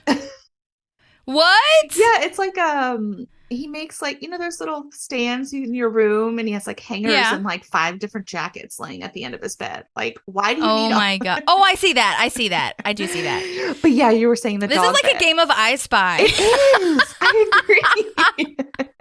I see that. I see the coats and stuff. Mind you, everyone / to myself, this is one day. One day, not even a full day. I mean, I guess But this is where I'm technically it is saying, a full like, day. Yeah. Shauna and the other camera person, like, just have to like scan around and get all of this stuff on camera Yeah. along with him. That is crazy. I know. It's so crazy. Oh my God. Oh my gosh. Okay. Do you have anything else though? No, I think that's everything I had on there. But I do like that he had the dog bed as well too. That was Yes. really creative of It's him. actually a dog bed or dog couch, but it's pretty comfortable. Love that so much. Oh my God, I'm so happy that you like brought all those things up and that I had the episode up as well. I Everyone know, will isn't it need so to. fun? It's so crazy. Oh my God. It's insane. Yes. I mean, that's just like, again, it just goes to show how freaking detailed everything is in this. I It's know, it insane. really is. I know. I know. And then now I met Andy. Okay, dancing before we get around. there, I know. Oh my God, which is so cute. Before we get there, though, that song is playing because he obviously has DJ Roomba. He's at that song. It's like "Last Call for Alcohol." That's been playing at Snake Hole sometimes. Yeah. I could not, for the life of me, find that song, that particular song. There's 800,000 songs that are called "Last Call for Alcohol" or have that lyric in there, but for whatever reason, I could not find this particular song. I even looked up like soundtrack for Parks and Rec, and it wasn't on there. So I do not know where in the hell it came from. Yeah, I wonder if like Sony just like made that little jingle for Parks. I don't Like, is it a real know. song? I don't know. I even like looked up "Last Call for Alcohol" Parks like song or whatever, but maybe it is. Maybe it's a original for Parks. Who's to Yeah, say? I don't know. That's a good question. But anyway, so I thought that was a cute little detail because we've heard that song before, and it really could be one of those. Maybe it is so they can play it multiple times or something. I don't know. Is it just called Anyway. Last Call? I don't know. I played a bunch of the songs that came up on Google. So Did you play the one by Khaled? yeah, and it doesn't seem to be the one, but maybe I didn't listen to the Oh full my God, thing. that's so loud. Sorry, there's too much noise happening. Can you hear that? Oh my God! It's time for Maddie's notes. Yay! Okay. Okay, let me go ahead and share with you Maddie's notes. Okay, here we go. Maddie's notes.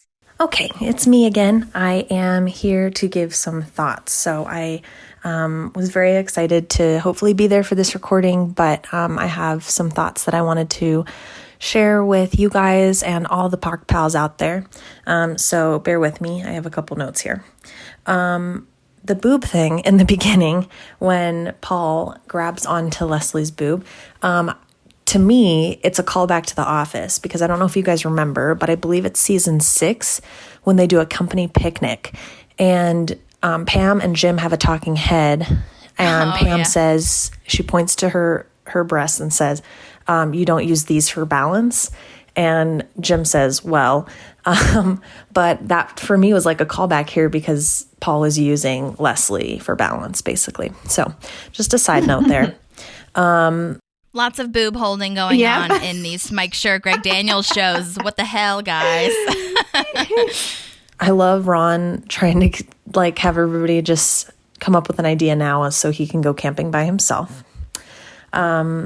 I'm April. I'm sorry to say, because I know you guys like camping. I am not a big camping person. I don't hate it for the same reasons, because I love the stars. I love being out in the middle of nowhere and being able to see the stars. But there's just, I think if I was camping during the day and didn't have to sleep there, I think I'd be much more about it, because I love being out in nature and I love hiking. But yeah, I don't know what it is. And I didn't have a great experience of camping when I was a kid, so that could definitely be part of it. But yeah, so I'm kind of on the April side of things. And Ben, which I'll get to in a second. And Ben.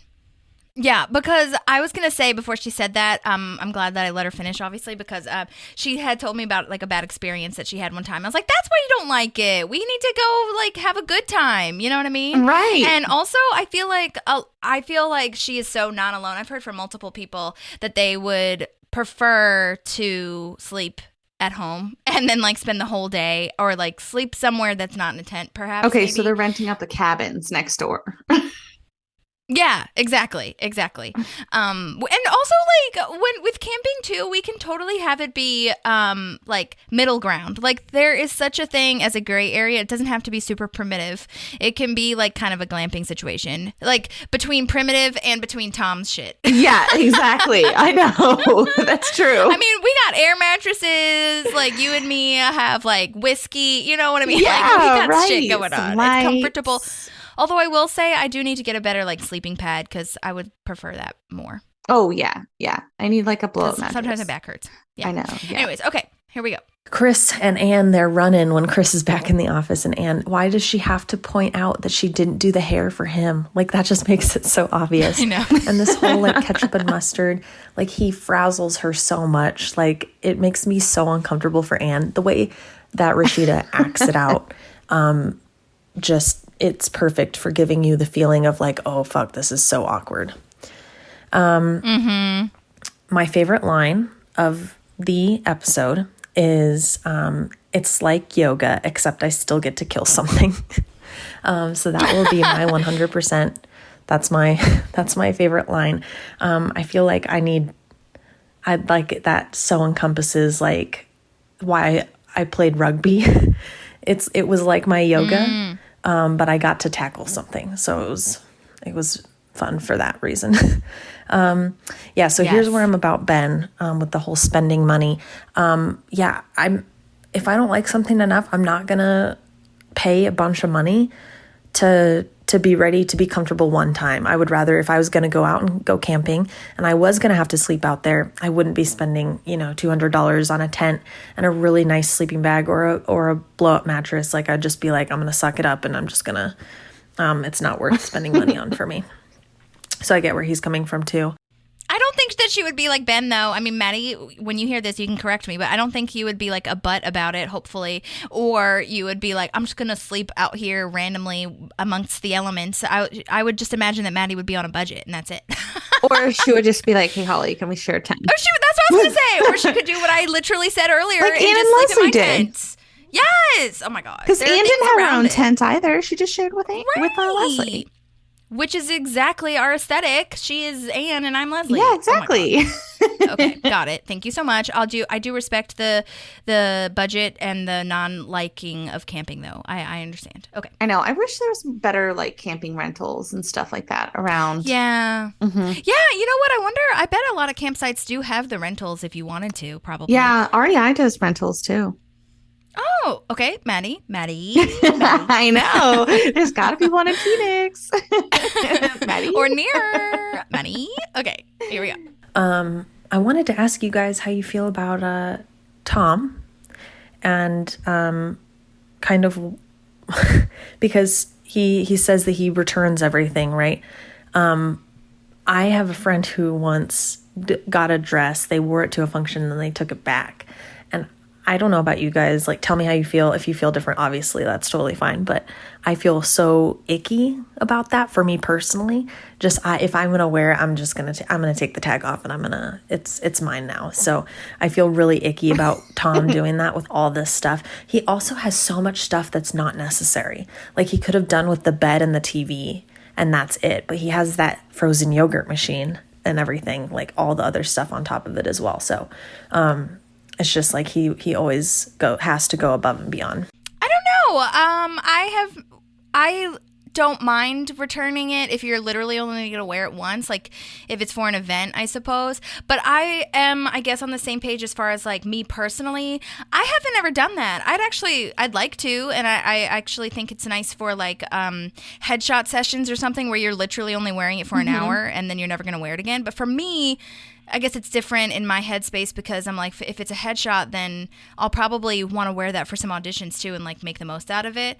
But yeah, I mean, it's definitely sleazy what Tom does. Sleazy Tom, hello. Right, yeah. But, with the amount like that's stuff, not yeah, moral. It takes a special person to be willing to buy all that stuff and then lie to be like, oh yeah, can you just let me return all this stuff and cry about it?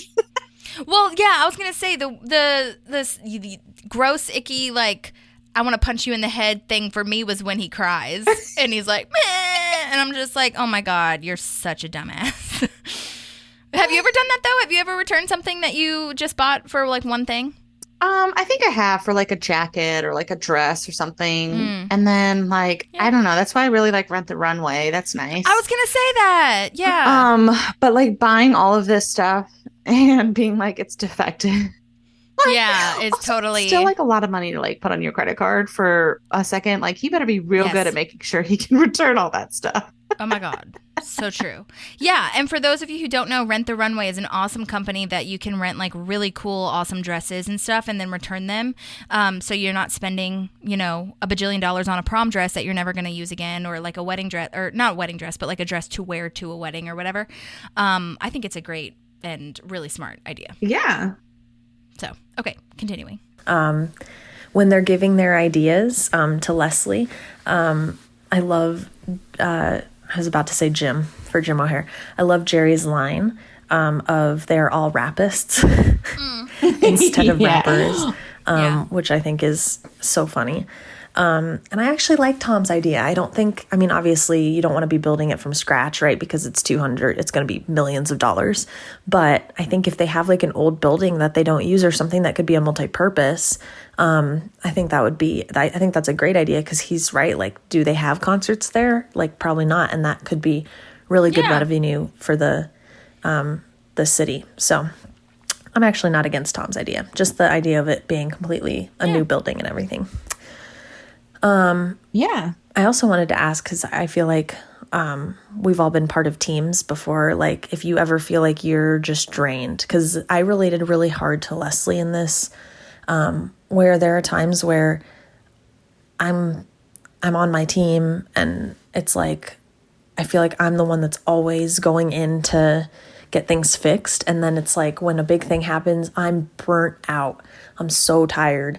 I'm so done with this project specifically, and I need someone else to step in and help. And it's like, no, but you got it. You've done it before. You've got it. You can handle it. You can have this big conversation. You can do this. And it's just like, sometimes you almost feel alone. I felt like that's how Leslie felt this in this episode, because nobody's giving her ideas. She kind of is just expected to do it on her own. And that's kind of frustrating. And like some people don't even come, like April doesn't come to the meeting with an idea because she just expects Leslie to have an idea. Yeah, I feel like you can relate to that a lot, Brookelyn. Yeah, I know. Yeah, everybody's like, yeah, whatever. Even like Tom and April were like, yeah, I don't need to do anything because just Leslie does it better. So why do I even need to try?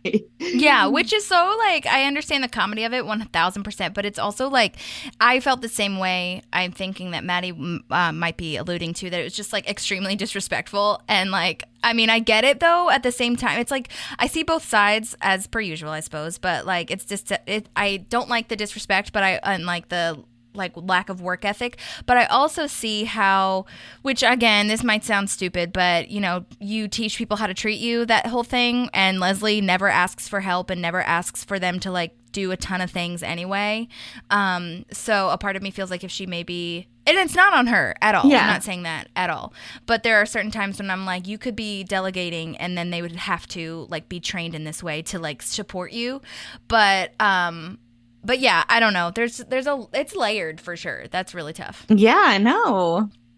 Well, and I feel that way sometimes, like with representation, like for me acting wise, because work wise, it's kind of like whatever. But like for me acting wise, I'm just like, I have to remind myself, and I mean, this is different, I suppose, but I do have to remind myself that no one's going to care about your project as much as you do. And there's just like, you can expect people to be passionate, but you can't expect people to be the same exact height of excitement and enthusiasm as you, which sucks. But like I feel like that helps me compartmentalize a bit. But yeah. On Leslie's end, yeah, that it definitely sucks that she's like, she doesn't have any help. Right. But she did have Ben for Harvest Festival, but like she's the one that came up with it. That's the thing. It's like, well, Ben did have an idea. It just wasn't very fun. Yeah. Right. Ben was contributing in his logical brain way. So yeah, it's super boring, not sexy at all. Okay, continuing. I loved Ron's idea. Oh yeah, me too. And there could be a split side to that, which I would love to hear your guys' thoughts on that too, is maybe Leslie in the past hasn't always given them the opportunity to put ideas out there, and that's why they feel discouraged to even bring ideas to her. So it could be a double-edged sword here, but I did feel for Leslie, feeling like the weight of everything was on her shoulders. Oh my God. Sorry, Madi, I cut you off. I thought you were done with that thought, but we had the same exact thought. I'm so sorry. I just had to point out that I love Andy actually making a triangle with his phone in the air when he was trying to triangulate the phone call. This moment where Jerry and Ron are fishing together, and Jerry wants to put together an abstinence class because his daughter is talking about going on birth control. I love Ron's just one sentence, very monotone. That might be incredibly effective. I love that. I love how beautiful the sky looks, and Leslie make a comment that it's the pollution from the Sweetums factory, but is it worth the asthma? And Ben's just like, no, it's not. No. And I like Anne kind of throwing herself under the bus for Leslie here when Chris shows up to the campground. They're all sitting around in the circle, and Chris shows up. And he wants to hear all the ideas, but they don't have any yet. And so, Leslie just looks at Anne for a second. She's like, hey, can we actually go for a walk? I almost felt like that was her sacrificing herself for the team, which is nice. Yeah, and then that ends up, I'll just skip to that note now. Again, another really awkward situation for Anne. And I have to agree with her. There were moments where Chris said, like, let's keep talking about us. Like, that makes me think that there isn't us. Right. Agreed. Like, yeah. So I feel really bad for Anne because I feel like he's not being clear. I think it's very wishy-washy with how he's feeling about things, and then it makes Anne unclear as to what's going on. I have to also comment in this episode that I love Tom and Ben's relationship. I love that they've hung out. They were hanging out in his tent, and then they share a room at the B&B, and I think that I just really like that we're continuing to see this grow from episode to episode. Also, I love after Anne tries to kiss Chris, she's like, I have to move, right? Like, I feel that way sometimes when I do something really embarrassing. So I thought she nailed that. And the way Rashida delivers it is really great. And then my last note is in the closing, this lady has a harpsichord, which those are so hard to find, I believe. I don't know, Holly, if you've looked into that, but I think they're few and far between now. So it's really cool that she has a harpsichord, or that even that the team was able to find a harpsichord to make that happen for that scene, because I think it so fits the B&B and this crazy lady's vibe. So that's all I have to say. I love you guys very much. I hope that I can't wait to listen back and hear what you guys have to say about anything I said. And I hope you guys have a wonderful rest of your chat. Love you. Yay! That was perfect. I 100% so agree with her on the Chris and Anne dynamic, as we mentioned before. Yeah. Hate it. But like, I love Chris. But in this moment, it's just like you just need to, like, you're leading her on. Yeah. And you're just like, the lack of self-awareness. Like, we always say that I feel like Chris is the other side of Andy. They're both so unaware of themselves and like don't know what they're doing. Right. I also was looking at Reddit too. And there's actually a lot of people that were asking about the song that DJ Roomba is playing. And one person said that they searched for it. There were posts in 2015 and 2019, and people were searching for it. They can't find it. And that they think that it's just made for the episode, that it wasn't public. Okay. I'll find somebody, like a higher up or somebody, and be like, what the F was this? Yeah. Okay, well, that's kind of good to know, because that's kind of what we had figured. I mean, I know that happens, but yeah. Yeah. Okay. Well, okay, back to where we were in the episode. Andy is setting up this super cute little camping spot with balloons and flower petals. I love that he spells out the name April with the flower petals. So cute. He has champagne. He pitched the tent. Cute little starlights, which I don't think I would have noticed unless I was like really staring at this episode, even though the camera zooms in on him like holding it. I think that's so precious. And the heart balloons. So romantic. Mm-hmm. I know. It's like I almost wanted him to take a picture of that setup so that he could show April what it was. I mean, he set it up again pretty nicely, but, this was so sweet. Yeah, on his, like, crappy little, like, fold phone. I know. Flip phone, baby. Oh, my God. Love it. Okay, so now we're getting to the ideas. Do you have anything before that, though? Nope. Okay. Ron says that we should return all the Harvest Festival money to each person, which would be 83 cents to each person, not including postage. Well, I think Leslie keeps having to ask him those questions. Like, I know. And how much is that before postage? Did you even think about this? Yeah. Oh my God. It keeps getting like less and less. And she's like, no. But that just goes to show you, when you think about, like, it just takes a little bit from a lot of people to, like, do cool stuff that everybody can benefit from. Absolutely. I love that perspective. I didn't think of it that way. That's so true. I know. It's like only 83 cents a person, but you can use that to do something like the Harvest Festival. And see little Sebastian and Aunt Tilda. Yeah, exactly. And create economy for your community. Right. I love that. Okay, and this is where we get to Tom suggesting a venue for Pawnee. I wrote the same thing as Madi had. I actually don't think that it's a terrible idea, but it's just so expensive, just like she said, She said like $200-300 million is what he says. Yeah. But that would be a great idea as far as like bringing in the revenue, but that's also a really good idea that Madi had as far as like making it a multi-purpose building or something like that. That would be really cool. It could be, oh my God, it could be another Ice Town, but except for you, like a Bridgestone Arena situation. Yes, it's true. Why didn't Ben bring up Ice Town? No, I'm just kidding.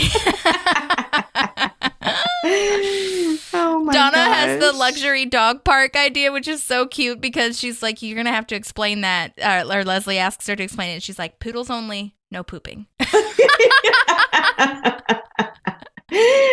love that. I do too. And then, oh yeah, Jerry has the rapist line then.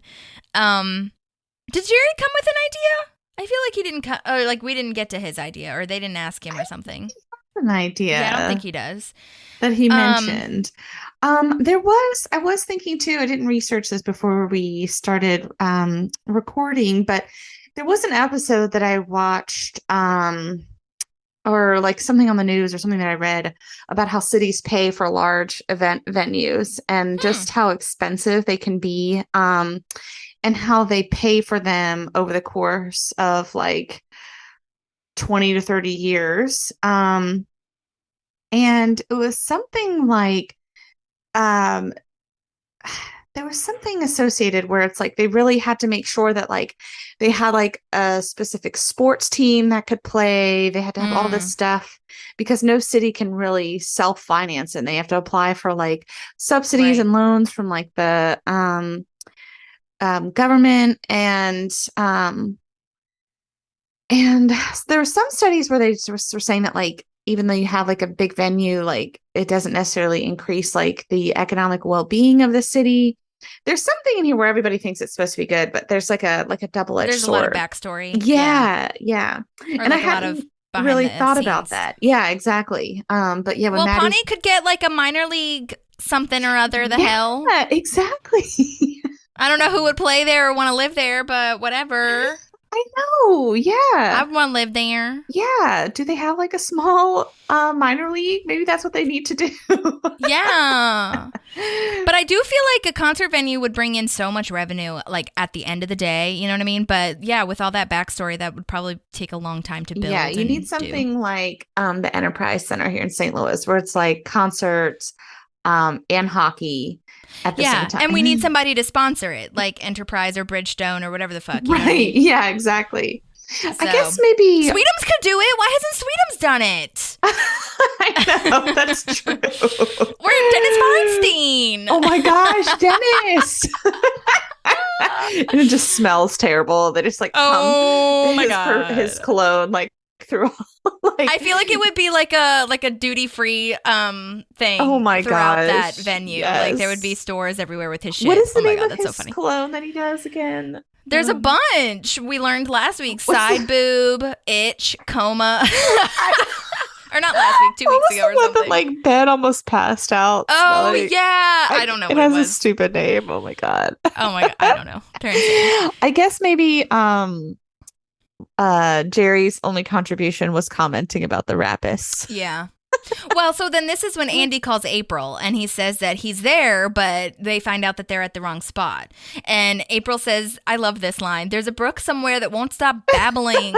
Like, as annoying as April is in this episode, that line is pretty great. I know. It's so funny. And then Andy packs up this whole thing, this whole beautiful setup, and has to go find her. And then this is where Ben's idea comes in. They flash back to Ben and he says, like, we should invest the money, which is really smart.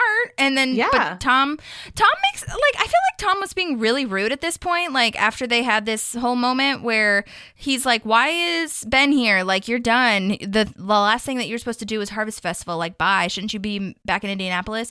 And everybody was like, or not everybody, the audience, meaning me, was just like, why are you saying that? That's mean. And then Leslie steps up, which maybe that was what it was, and like, or what I was feeling, and kind of sticks up for Ben and like says that, you know, Ben knows what Chris is going to want and how to like speak his language and, you know, get his, you know, get us a good idea and kind of help build on it. So he is an asset. So, and maybe this is supposed to be like leading up to like the kind of like tension, like the love tension between Leslie and Ben too. Why? Because isn't he kind of also there because he likes working with Leslie?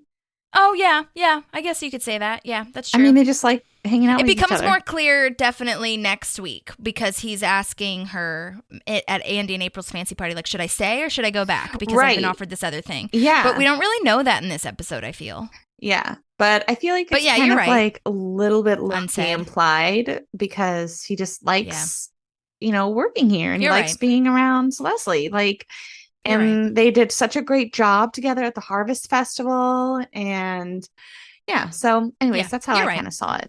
No, you're right. But he was rude. Yeah. Well, and this is where she gets all stern with them. She's like, oh my God, well, if you guys aren't going to have any ideas, blah, blah, blah, blah.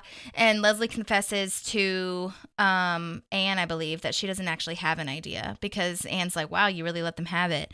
And so apparently this meeting, like we talked about, is tomorrow that she's supposed to present this idea, which, by the way, I feel like she should have more time. I'm just saying. Harvest Festival, like, literally just fucking happened. Like, give her a break. Right, I know. What? I know. Anyway. Or maybe they just assumed that she already had something in the back of her mind, but to her it was just like, oh my God, like this is a really big deal. Like she's drained, like Madi said. And then this is where Anne suggests that, like, let's just make a park on the back of my house. Which, by the way, I think that answers my question because I was wondering if, like, a part of Harvest Festival or some of Harvest Festival was on that lot behind Anne's house. But then she says, like, you should just make a park. Like, I don't know. The way that this line is phrased makes me think that that is not what happened. Like, I don't think that they used that pit. Yeah, they might not have. Yeah. Because Madi and I were talking about how we don't think it was big enough. So, like, a portion could have been, but I don't think it was used. Right. Yeah. Yeah. And then Anne's like, well, what about all those binders that you have that are evidently color-coded in a weird way? Right. And Leslie said, this is where we find out, and I think this is a really important line, even though it's kind of a throwaway. Leslie says, like, Chris wants it to generate revenue, and those binders are really small ideas, not like big, juicy, let's get a lot of money, Harvest Festival type ideas. And then this is where she brings out her dream journal. Oh, my God. And she just says, I married Alf. Well, then she gives it to Anne and lets her read it. That was really funny. Yes. And then Anne's giving her this pep talk, which is so funny. But this deleted scene actually goes on for quite some time. There is a deleted scene here where she goes on and talks about more ideas in her dream journal. And I'm going to just read it to you. I didn't record it. I'm sorry. I should have. But it's just so funny. It actually reminds me of the hunting trip episode, actually, where she goes through her, like, jump cuts of, like, I'm a woman and I'm stupid. Are you single? Yeah. And, like, just keeps going through all the things. But they cut it, I guess, for time. But she says that in her dream journal, there were chipmunks dressed as waiters. An astronaut put poop in my mailbox. That's it. Oh my God. Dandelion balloons, teeny tiny little burps that tasted like mints. Ew. Martha Stewart shows me her various scars. Oh my God. So her dreams are really vivid and weird, but they are not big ideas, unfortunately. I love it. Oh my God, that's so funny. I also had on here too, really quickly, before we talk about her dreams, is when Andy holds up the map that says that he's like really far away. Mm-hmm. That says Pawnee County on that. So how is he in like a totally different county? Interesting. And why do you think it's like if you were on the border between like our county and Marshall, like Fauquier County, which is our county name, you guys, not saying anything crazy, and Marshall, you know what I mean? Yeah. Or no? Yeah, definitely. I mean, yeah, but how did he get there? I know. And like, yeah, how did you get there in the first place? And where's your car, friend? Like, yeah. Because when he says that he's like way off the map, I'm like, like, how did you, yeah. So this is when he tries to call her, or maybe April calls him or something.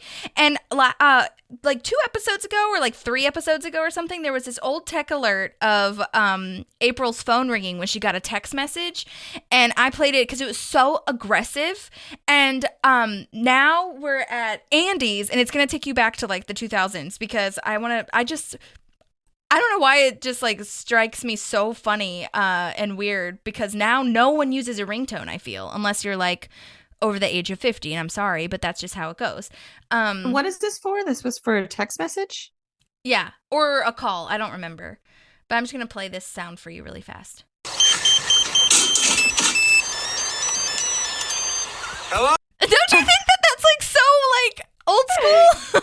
Oh, yeah. I don't think that like before the iPhone, I think that's all the sounds that the phones could play. Well, I know, but that's what I'm saying. It's just like, I don't know why it's just like seems so, that one and April's, which I think I deleted that one, but it's just like so aggressive, and like that like beepy noise is the only thing that they have. And so I just like had to share with you. It's such an old like tech the alert. pager noise. Yeah.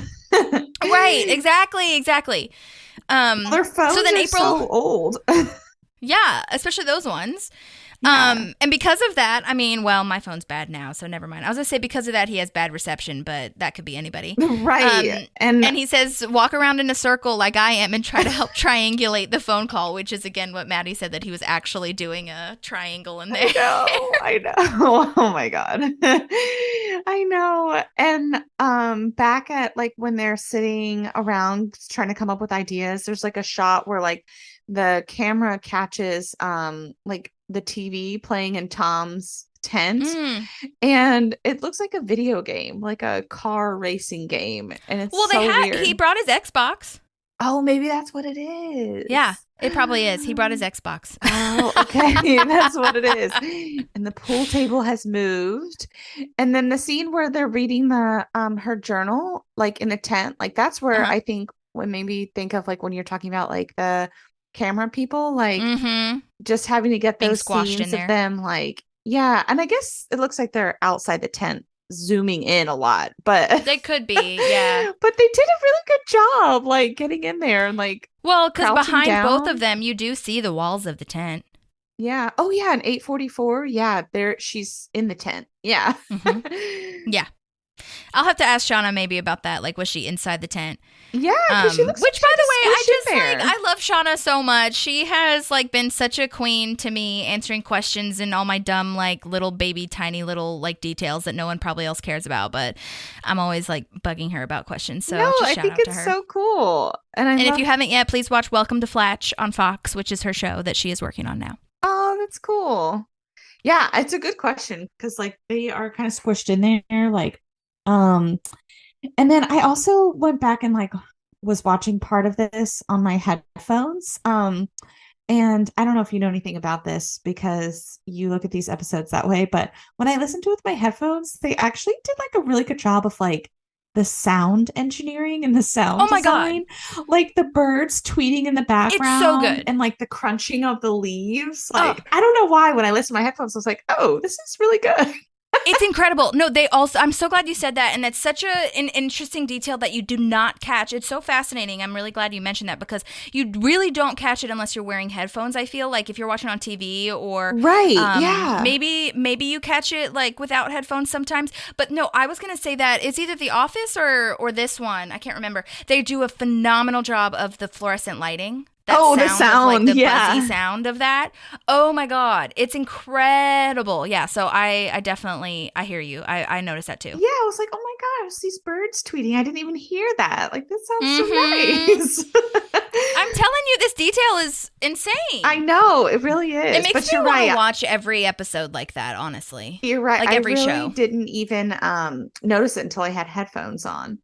Yeah. Maybe if we had like, because I've heard this from multiple people that even though TVs get loud, sometimes the audio is just shit.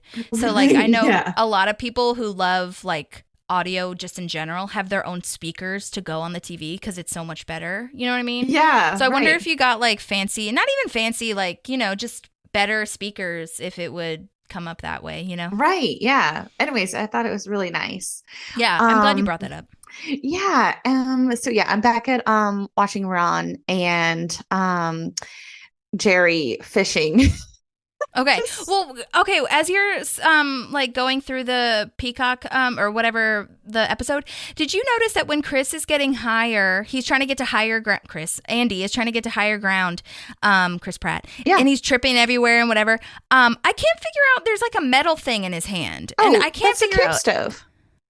Oh, it is? Yeah, he had it set up at the campsite too. Oh, I missed that. Okay, thank you for telling me that. Okay, thank you. Yeah, he's carrying a little camp stove. He had it set up really nice, like on a little stump right next to the tent. Like he was gonna like make them something for dinner, or like on the little camp stove. And yeah, it looked like a really nice little setup. And wait, I think I see it now. Oh my God. Okay, that's really cute. I know. And there's one heart balloon that says "I love you." I knew that, but I wanted to see it again. Okay, I see this metal thing now. That is so precious. Yeah, and that's his little camp stove that he's carrying with him. Yeah, and also, yeah, like you're right. I'm looking at the map now that says Pawnee County, and the way that he has it, like it should not be that far away. Yeah, why are you that far away? Oh my god. I know. There's like a lake that he's around, and it's like you should just be able to turn the corner and go the other side of the lake or whatever. But oh my god. Get in your hike back to your car and go like. Well, it's just hilarious that he can't find her, but yet he somehow finds her at the B&B. I know. Anyway, okay, we're getting ahead of ourselves. All right, so now Ron and Jerry are fly fishing. That's where you said you were, right? Yes. Okay. Yeah. This is what Madi had already mentioned. Jerry's talking about being sexually active at 16 because his daughter wants to go on birth control. And she's like, I'm sorry, that is just too young. He says he was 24 when he lost his virginity to Gail. And he wants to lead a teen abstinence workshop. And this is so funny. Ron is so uncomfortable. And he's just like, yeah, that would be extremely effective, or whatever Madi said that line was. It's so funny. It's just like, I could see like mom or like another parent just being like, I just think 16 is too young to be sexually 100%. That's so true. That is Jerry's idea for the thing. It's his abstinence workshop that the Park brothers will do. He figures out his contribution right there. Yeah, exactly. Well, and I wonder if Jerry in some regards really likes Marsha Langman then, because of how they try to be abstinent before marriage. Right. Oh my God, that's funny. I know. Well, so now, Ben, are you cool with me going on to Ben and Tom? I wanted to point out one quick thing that I just noticed is Ron's hat in that scene, Roberts Brothers Inc. Oh, yeah. Apparently Manuka. Wait. Okay, go ahead. I was just going to say, apparently Manuka, Illinois is where Ron is from, or where he grew up. It's just like a construction company, and it says or not Ron, but Nick Offerman's like actual like hometown is what. Oh my God! So that hat is from the hometown? That's what it says. That is so cool. Yeah, and it's actually not very far from St. Louis. It's just outside of Chicago, on the southwest side of Chicago. Oh my God. Well, maybe you'll have to go there sometime. I know. Yeah. It's not what kind of company is it? Did you say you found out? It's just like a trucking company. I mean, honestly, like if you look at like the their Google page and their website, yeah, it honestly just looks like a random house. Like we would like find a landscaping company in Fauquier County. That. Okay, I'm gonna take a picture of his hat. I love that because Manuka, I love that. Okay. Yeah, it doesn't really look like much is going on with. Yeah, his little fly fishing outfit, really cute. Yeah. Okay. All right. So now, So now Ben and Tom, are you cool with me moving on now? Yeah, I really love before he gets into Tom's tent though, is when he's scraping the leaves. Oh yeah, trying to like make himself a little spot. Yeah, I he don't like can't know. get comfortable. Again, that's like is that a writer's thing, or is that did he come up with doing that? I thought it was really funny. I know, maybe the director or something told him just like try to get comfortable and you can't. I would imagine that could happen. Yeah. And he goes to Tom, who's in the middle of a head massage with this like calming yoga music playing. Oh my God. And Ben's like, want to try to bounce some ideas off each other. And Tom's like, Leslie will do it. She's better at this, whatever. Do you want to like have some fondue? And which is hilarious that he has that. But I just like, it's really stupid. I don't know. Tom's just being such a twerp in this episode. He says he like this again. This is where he says he returns everything because Ben's like, how do you even afford all this shit? And he says he returns everything. And I like get it, but I don't know. I just feel like it's kind of annoying, which we already talked about that. So yeah. And then this is where Leslie comes up. Do you have anything before that? Well, there's a really good scene shot of the porta potty tent. If you were interested. Oh my God! You can actually see it. Yeah. And the that is so funny. Yeah, I just wanted to tell you that. Oh my God. Well, oh my God. Wait, hang on. Wait for it. Oh, I see it. Oh my God. Because I think from the other side, it really looks so much more big than it is. But this one's just like it's literally like narrow, like an actual like a tall, skinny one. Yep. Yeah. Oh my God. Thank you for pointing that out. I'm so excited about all this. And then you get a really nice shot of his telescope moment. Yep. Mm-hmm. Oh my God. Crazy. Okay. Love that. Thank you for pointing all those out. That's funny. So then Leslie asks Ben if he wants to go on a walk. And this is where the sky is really beautiful. And she says, oh, it's pollution from the Sweetums factory. I actually love this shot of them, by the way. I think I might have taken a picture of it, but it is so beautiful, like with the sky and the fields, and like it's them two, their tiny little bodies are like silhouetted kind of. I just think it's such a beautiful shot.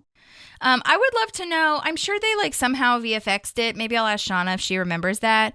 But I do wonder how they kind of got that like pink vibe, because that does happen in a lot of cities and towns, like a pink thing.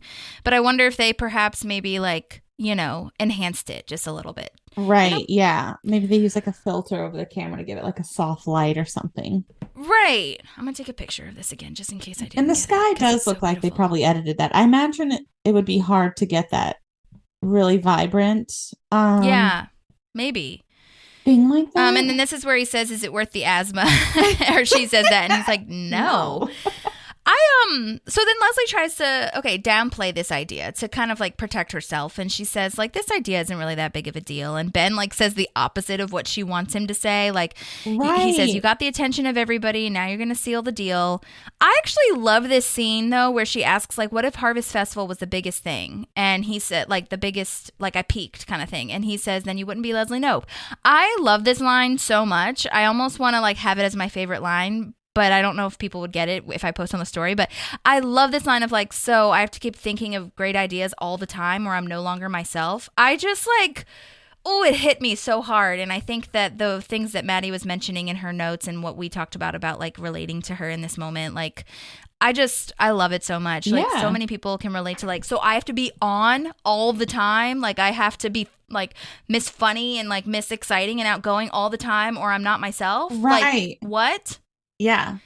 And Ben is like, obviously, he's like, no, that's not what I meant. It's just like, you're the energizer of city government. And like, he tries to backpedal and make her feel better and like explain what he means. But like, I feel like the damage is kind of done in Leslie's head. And not damage, but like, she's so much in this mindset already. Yeah, it's like sometimes you just need to like take a break and like walk away. And she just needs someone to be like, hey, like, just take a rest and then like let your brain work. But she's just like trying so hard. Yeah. Yeah. And there's just like a lot of pressure. Yeah. Mm-hmm.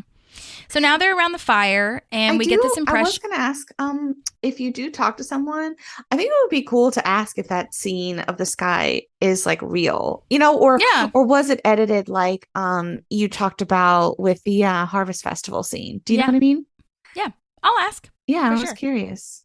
Yeah, because I feel like they would have had to be up on a crane, or not crane, but like up on a like thing as well, whatever they call that. Right. That construction people use it. Did that production designer get one of those things in there too? Maybe. I don't know. Shauna said she was up on a platform to get the Ferris wheel in the Harvest Festival episode. She was like up really high, so maybe. Yeah, that's so cool. Okay. Okay, cool. Are we now on now, Matt, where Ron's telling like his ghost story thing? Oh yeah, that's right. But he's really just saying that someone had to take their car in for a state inspection, which to him is a ghost story because it's about how the government's trying to control us. Yeah. And they hear a noise and they're all freaking out, but it actually turns out that it's Chris for his nighttime run. I love the little lights on his head and his wrists. That's like, kind of fun. Yeah. And then Chris is like, okay, like, what's your big idea? Blah, blah, blah. And Anne says this is where, you know, she throws herself under the bus kind of and says like, oh, let's just go for a walk and, you know, whatever. Like, let's let them work. And it's so nice because we already saw that Anne was so awkward. So it's just like she's being even more awkward, I feel, by or like putting herself in an awkward situation by doing this. And that's where we see that Andy is kind of stumbling around, tripping through the forest, which is so crazy. There was a deleted scene, by the way, which maybe we'll talk about it a little later, but I'm just going to say it now, where he like says that he had to fight a squirrel. You know what I mean? Oh, yeah. And there was a deleted scene where he's literally staring at a squirrel and he's like, oh my God, the squirrel's going to kill me. Like he has like evil in his eyes, basically. That's really so funny. I really love how well Andy plays the scene when he like trips over that like branch. He's like, what was that? What was that? Yeah, totally. We do that. The raccoons. Like, oh my God. But he's also kind of like a little laugh towards the end where he's kind of like smiling. And I just thought it was kind of funny. He probably broke a little. Yeah. Oh my God. It was so good. Tom brought NCIS season 1, which is funny because he's like, I would like to go watch this now instead of talking about this. And the video itself has Pawnee Video on it, like a Blockbuster situation. Yeah. Oh my God, so funny. I know.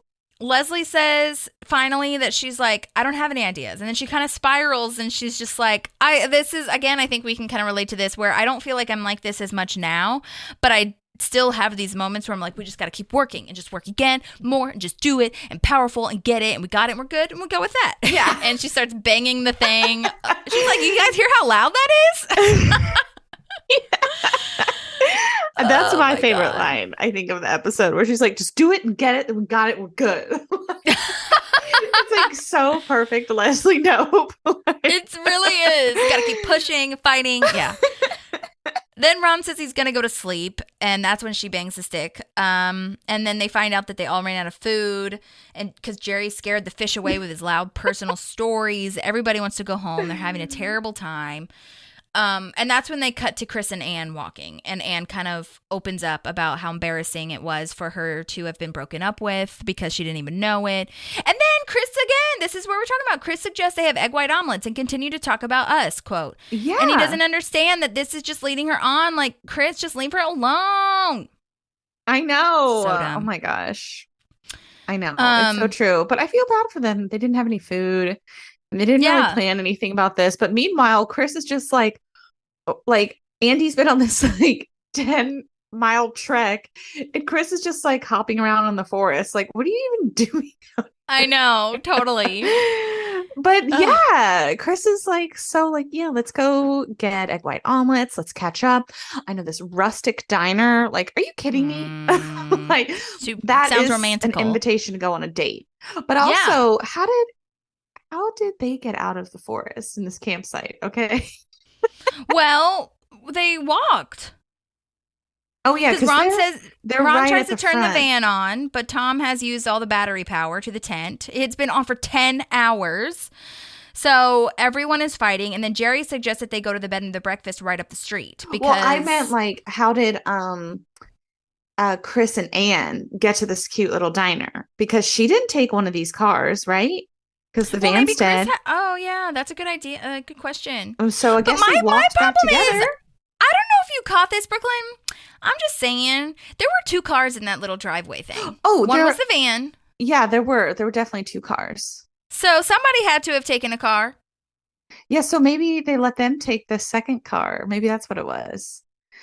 Or maybe they were able to walk to the rustic diner. Maybe it was close enough. Who's to say? Yeah, there's definitely like the silver van, and then there's a white car. Yeah. Yeah. Here. And they both have like the Pawnee sticker on them.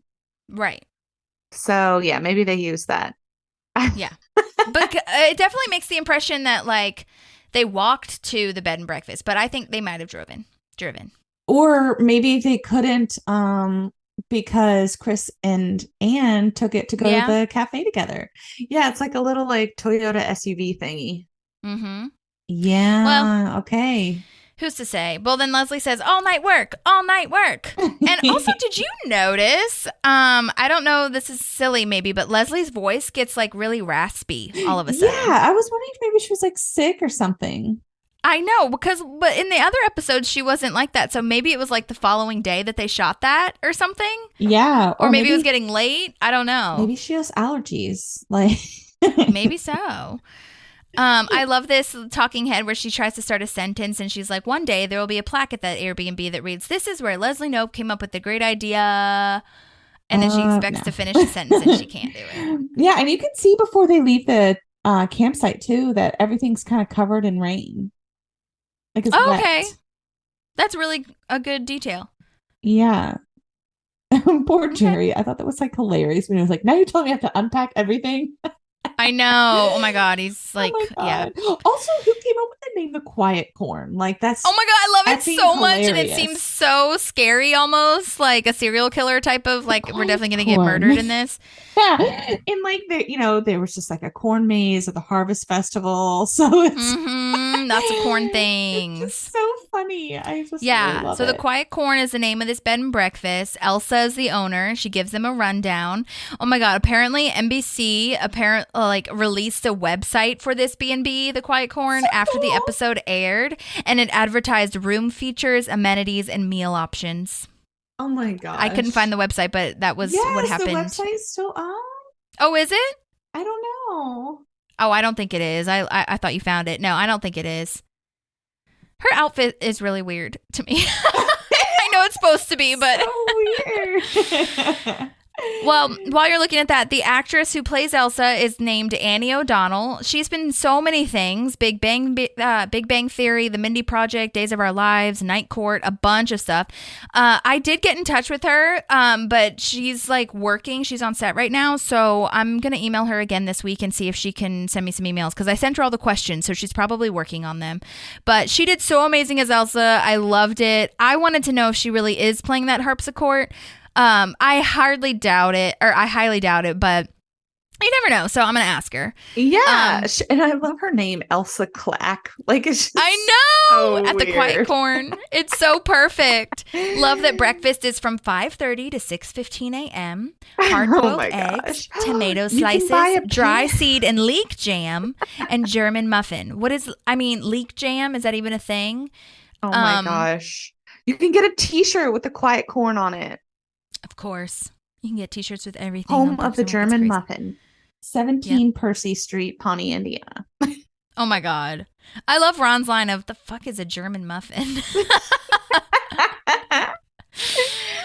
I also love that Jerry is smiling throughout this whole thing. He's so charmed by this He loves it. woman Yeah. and this cats and everything. Everyone else is so confused and creeped out. It's freaking hilarious. I There's know. cats in every room and dolls. There's not just cats, but there's also Yes. dolls, which are kind of creepy. Oh my God. I know. It's so funny. I love how she says homemade tomato slice. I know. Tomato slices. Like, what do you mean homemade tomato? Like, you just cut up a tomato? She grew them, Brooklyn. Homemade tomato slice. That's what I was thinking. It's that she grew them in her garden, and that's why. Wouldn't you say homegrown tomato?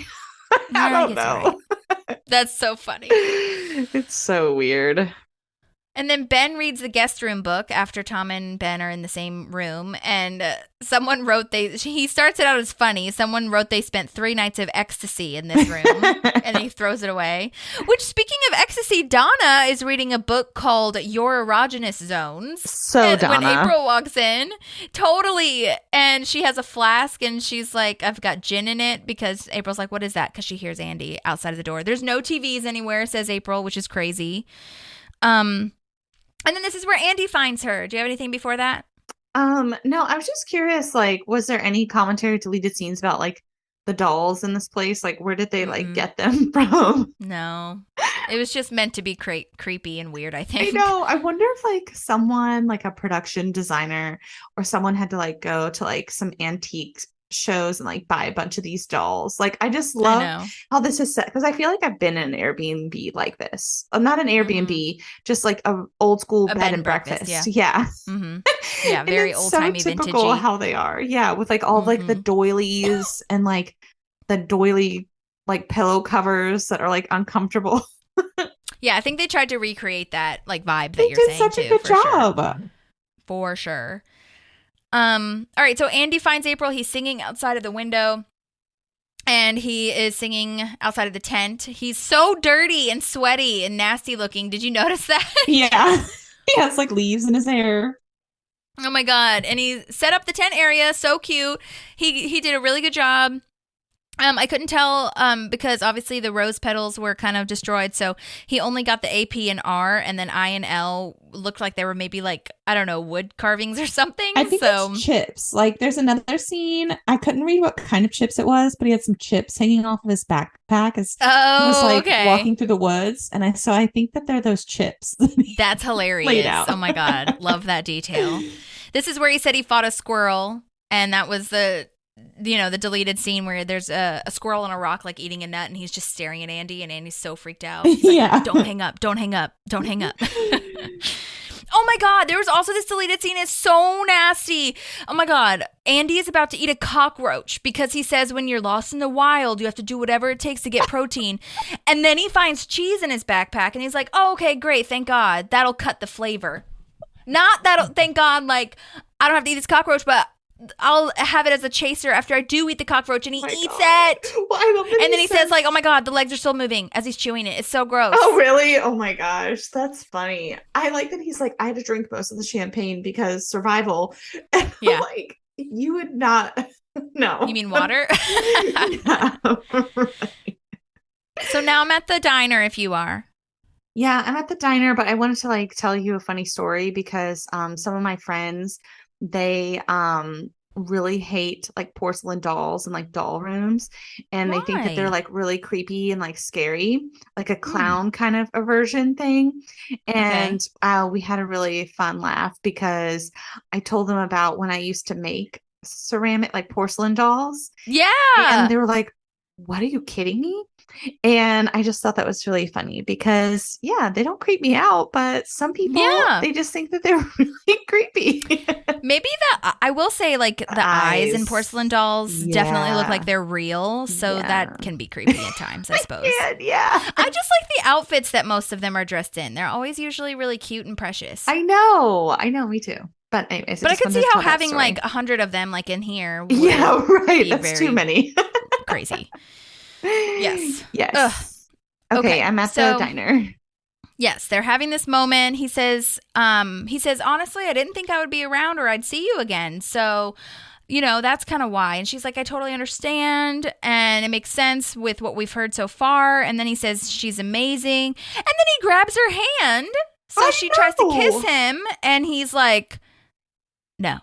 Oh, no. And I'm like, oh my God, the way he's staring at her, it's like the spell that she's under. And I'm like, ugh. And then this is where she has that talking head of like, I have to move, right? Like, yeah, I'm going to leave the country. Bye, everybody. Bye. I totally would feel the same way. I know. But also he's being really leading in here. Okay. Oh my God. Because he's like, yeah, now that I'm here, we can talk about us. And he's holding her hand. Yeah, like, why do we have to continue the conversation is my question. Also, yeah, what is your deal? Anne's hot and amazing and wonderful, so I don't get it. You're stupid. And it was so weird because, I mean, Chris was so adamant that he go out with her at the beginning. He was, like, really trying to get in her world and in her pants, I feel. And then she was holding back, and then she's like, yeah, okay, let's do this. And then now it's, like, flip-flopped. It's such a weird moment. It's so weird. But anyway, moving on. Leslie is in this room at the B&B trying to come up with ideas. There's Post-its everywhere. She's listening to Steal My Sunshine by Len, which is a one-hit wonder, she says, like she is. You should look up those lyrics, by the way. They're so weird. The actual lyrics are so weird. There's a fuzzy cat in there, and I love it. It's just like a fuzzy cat. Oh, yeah. The cat looks kind of like mangy. It's so funny. I know. I love it. No, I was going to say, I can't remember what year this even came out. It was like 2000, like, or 99, 10 or 11. Oh, was the it? actual episode did, yeah. Oh, I mean the song itself. Oh, yeah, but that was in the 90s, I think. Yeah, but I remember listening to this when I was a lifeguard. Oh, yeah. It was like the pool mixtape. Constantly. Like, yeah, the radio. That and the train songs. Oh, my gosh. Yeah, that was later. And then Steal My Sunshine was like always on. And it just reminds me of summer. Yeah, 100%. I love that Leslie goes on this rant like to Ron. Remember that one woman who came up with the Harvest Festival and never came up with anything ever again? Who cares? She's stupid and she's dead now. She's just putting so much pressure on herself. And Ron, like you were talking about, is the one that has to remind her that she's the only reason that they have jobs and she's doing fine. But she's like, no, I just have to keep pushing and fighting and whatever. And Ron tricks her. I love this. And says like, oh my God, I just had a great idea. And then he locks her in this room. She's like, you're going to go to sleep. I'm going to force you to stop thinking and working. She tries to escape and the top is like painted shut. And she's like, oh my God, there's like 50 cats in here, which I love. I know. Well, and I love that he uses like the correct term for that area above the door. Mm-hmm. I can't remember what it's called right now, but he's like, I do too. Checked that. Yes. Yeah, I do too. Yeah. So Ron. I know. It's so Ron. I know. And I did notice she had her dream journal out on the table too. She's trying to come up with ideas. Trying to come up with ideas any way she can. Like, what is that even going to tell you? So the next morning is the meeting. Do you have anything before that? I don't think so. Okay. We're rounding out to the end here. Ron, Chris, and Ben are in Chris's office for the meeting. Oh, wait. Ron is carving something. I'm sorry. I had one other thing that I thought was like really funny is Elsa Clack pops her head out as like Oh, yeah. She's like, shh. Yeah. And I just thought that was, she didn't even say anything, but she's holding one of these 50 cats. Yeah. And she just goes back in. And there's like a really weird painting. Like, I want to know where they got these weird paintings. It's like a little boy, but They he has no always have body. the weird paintings. Yeah. Doesn't Ron say something to the effect of like, with all due respect, Miss Clack or whatever, like stuff a sock in it or something? Oh, stuff a muffin in it. Stuff a German muffin in it. Yeah. Something like that. Yeah. I thought that scene was so funny. Yeah. Yeah. Okay. So here we are the next day. Yes, so they're at the meeting. Ron's carving something, as per usual. And Leslie runs in all disheveled. She's still in what she wore last night. She says she got 7 hours of sleep, which is twice as long as she normally gets, which is hilarious and unhealthy, probably. Yeah. And then she has a million ideas. This idea worked, and it's such a good like representation of what you have to do when you're maybe stuck, is that you walk away and come back. She has this idea for an observatory. You could do single nights, date nights, senior nights.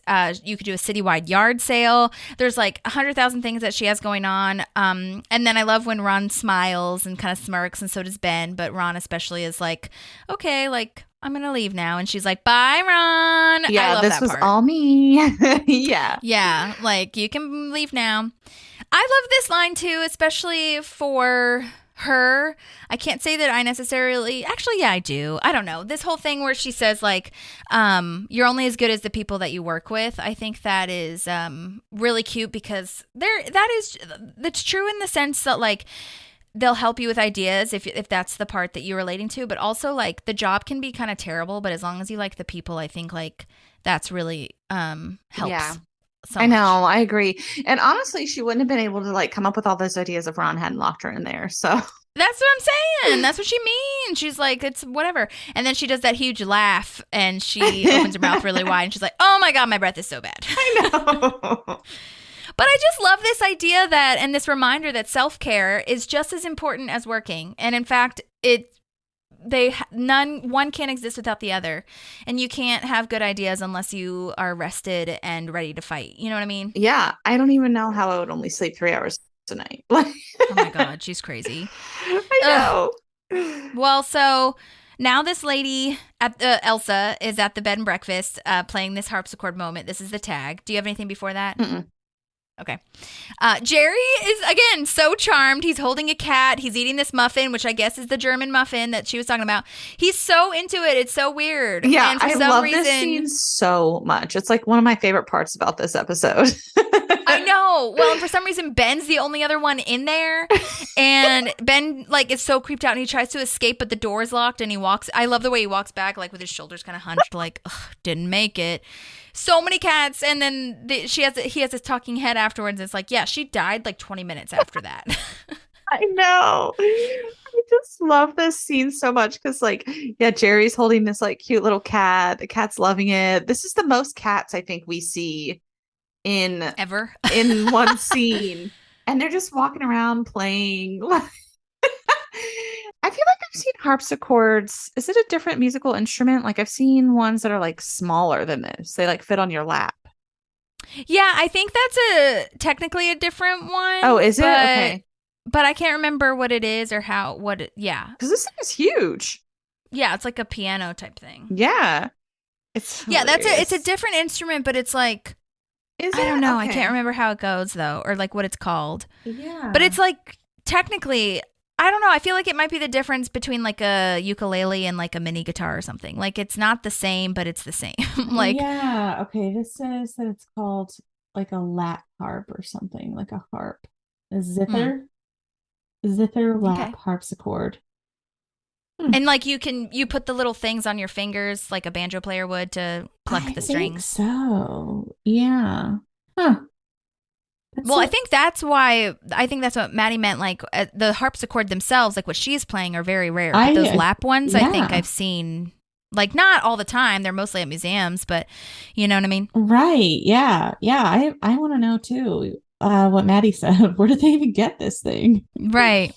I also well, maybe it's not actually a harpsichord. You know what I mean? Oh, like, and they just played the backing. They music? just made Yeah. it seem like it was, and they used like, I don't know, a MIDI sound for it. Who Maybe, knows? Yeah. It does I look don't kind of know. real. Yeah. I mean, it might be. With the detail that they put in the show, it really could be. Yeah. I know this is a little like random and maybe controversial, but I don't know if I wanted him to say that she died 20 minutes after that. I get why he did, but I don't need it. It doesn't seem like in line with the comedy. I just wanted it to end like with him being like creeped out and having to stay in that room with Jerry. I know, but it was funny because she was like an older like cat lady, like Yeah. Oh, it's so funny. Well, do you have anything else after that? I just noticed that they had to give promotional consideration to Top Chef at the end in the credits. Oh yeah, because they had Cupcake Wars. And then they had to give consideration to Dell as well too for the use of their laptops. I just thought that was funny. They do consideration to Dell every episode. Oh, every episode they do? Oh, I didn't Yeah, realize because they that. use that in the office computers. Oh, gotcha. Oh my gosh, I totally didn't realize that. I just saw that. I know, isn't it crazy? I know. But I think later on they have iPhones, I want to say, but maybe not. I don't know. Oh, yeah, maybe. That's funny. I know. I know. Well, that was Camping Trip. I feel like that was so much more involved than I thought it was going to be, because when you watch this episode originally, you don't really think about all the things that went into it maybe, or like how, like I said, kind of uneventful maybe just for me personally. Yeah. But I learned so much, and there was so many great catches that you said about Tom stuff. There was a lot in there. There really was. I know. And I love thinking about it too from like the camera person's angle. Yeah, me too. And just kind of what they were doing to capture everything. That was really fun to think about as I rewatched it, kind of like while we were talking. Yeah, 100%. Oh, well, do you have anything else that you would like to say before I wrap it up?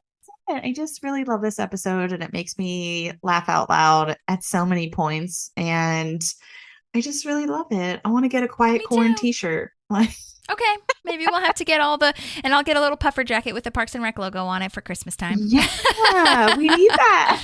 Maybe we could just get like a little patch and sew it onto whatever jacket we have. Yes, I love it. Well, thank you guys so much for tuning in. Thank you, Brookelynn, for being here. I really appreciate it. Thank you for having me.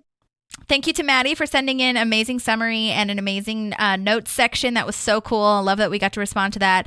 And then, yeah, if you guys haven't rated or reviewed, please let us know. But yeah, it's hard to believe Thanksgiving is coming up soon. So we'll have some kind of schedule going on for you. But either way, thank you so much for staying and sticking around for as long as we talked, because there was a lot going on. But yeah, hope you guys have a great rest of your week and weekend, and we'll see you next time. Thanks again, Brookelynn. Thank Thanks, you. everybody. Bye. There's a Parkinson Pals and there's also therapy too.